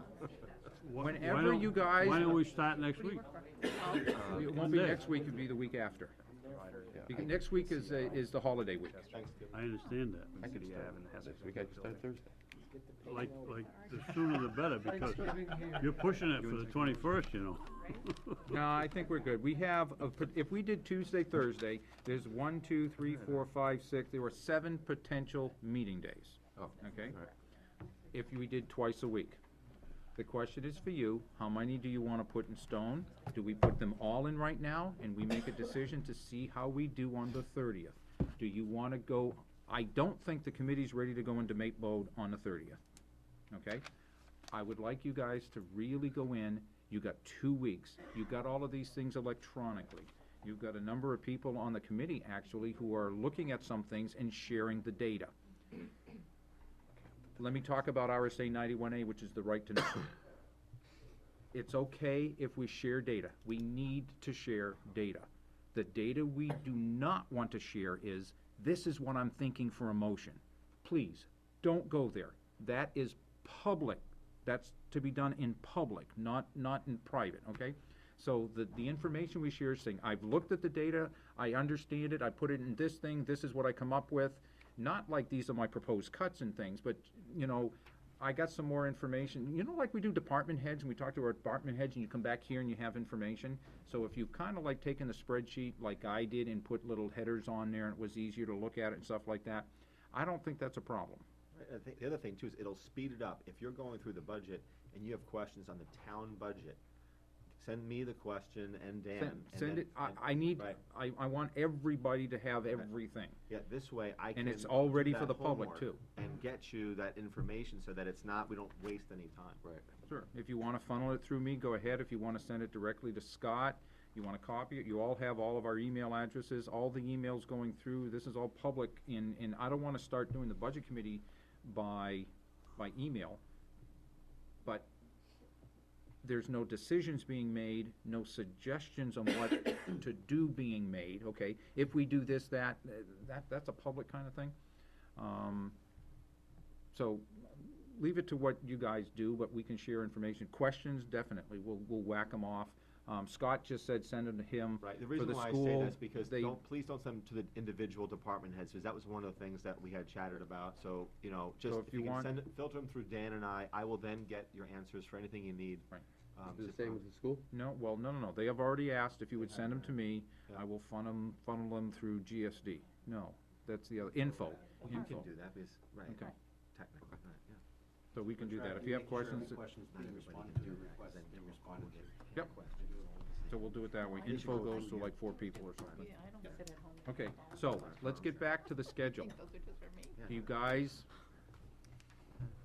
Pick every day. when we were going, a number of years ago, we were going to Mountain View Middle School, and because of their timing, we started at 6:30, and I called the meeting at 9:20. Yeah.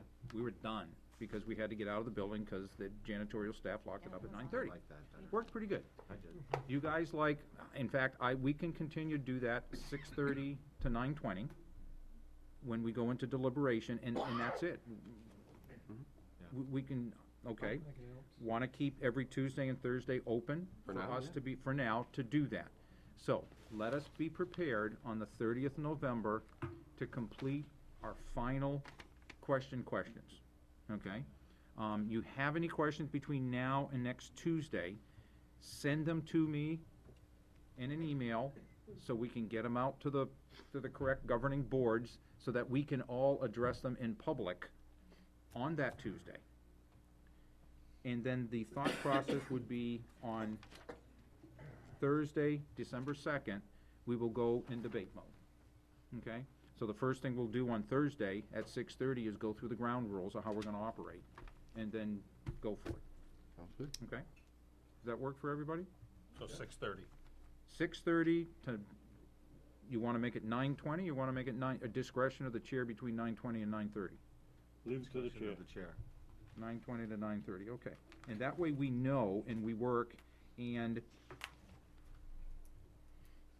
depending on how we start and how we do, we usually start a little more verbose than normally, okay? Like, a lot of times, we hear the same thing over and over and over again.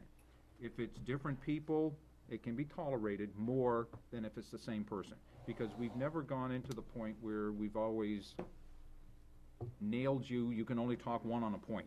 And I found if you can only talk one on a point, nobody wants to go first, because everybody bounces off other people and their ideas and things. So perhaps we'll talk about it on that Thursday, December 2nd, how we'll go, because we have the right to form our own rules. So I'll come up with a playbook and see if it works. It seems to work over the past years. Anybody have any other questions? It's on the bottom of your agenda. Now, if I can go back again, before we meet on the 30th of November, there's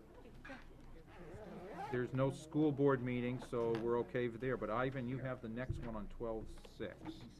Okay. All right, any other thing for the committee? No. Bill? If anybody wants to see how sausage is made down at the Grassmere Water Precinct, our meeting's at 7 o'clock tomorrow night at the Grange Hall. Can I ask a question? Yes, Sue. When are you gonna get your budget? You're always the last one. Yeah. We will uphold that tradition. Okay. You all, and by the way, could you do me a favor this year? And Dick's gonna give us the estimated revenues. Estimated revenues and appropriation budgets have to equal. Otherwise than that, it looks like you're raising taxes. We will talk about the Goffstown Village precinct and hopefully the water precinct on Tuesday, the 30th, as part of our routine of what we're doing. You got the budget. And we'll have something for you to work with, Joanne, when we get there. 17 copies, or 16, not including yourself, so we can give one to the scribe so she knows what to do. That would be helpful. Further questions, comments? Entertain a motion to adjourn? So done. That's Bill Hart, seconded by Ivan. All in favor, signify by raising your hand, please. I see that unanimous. That is 15-0-0. John is not in the room. We are adjourned.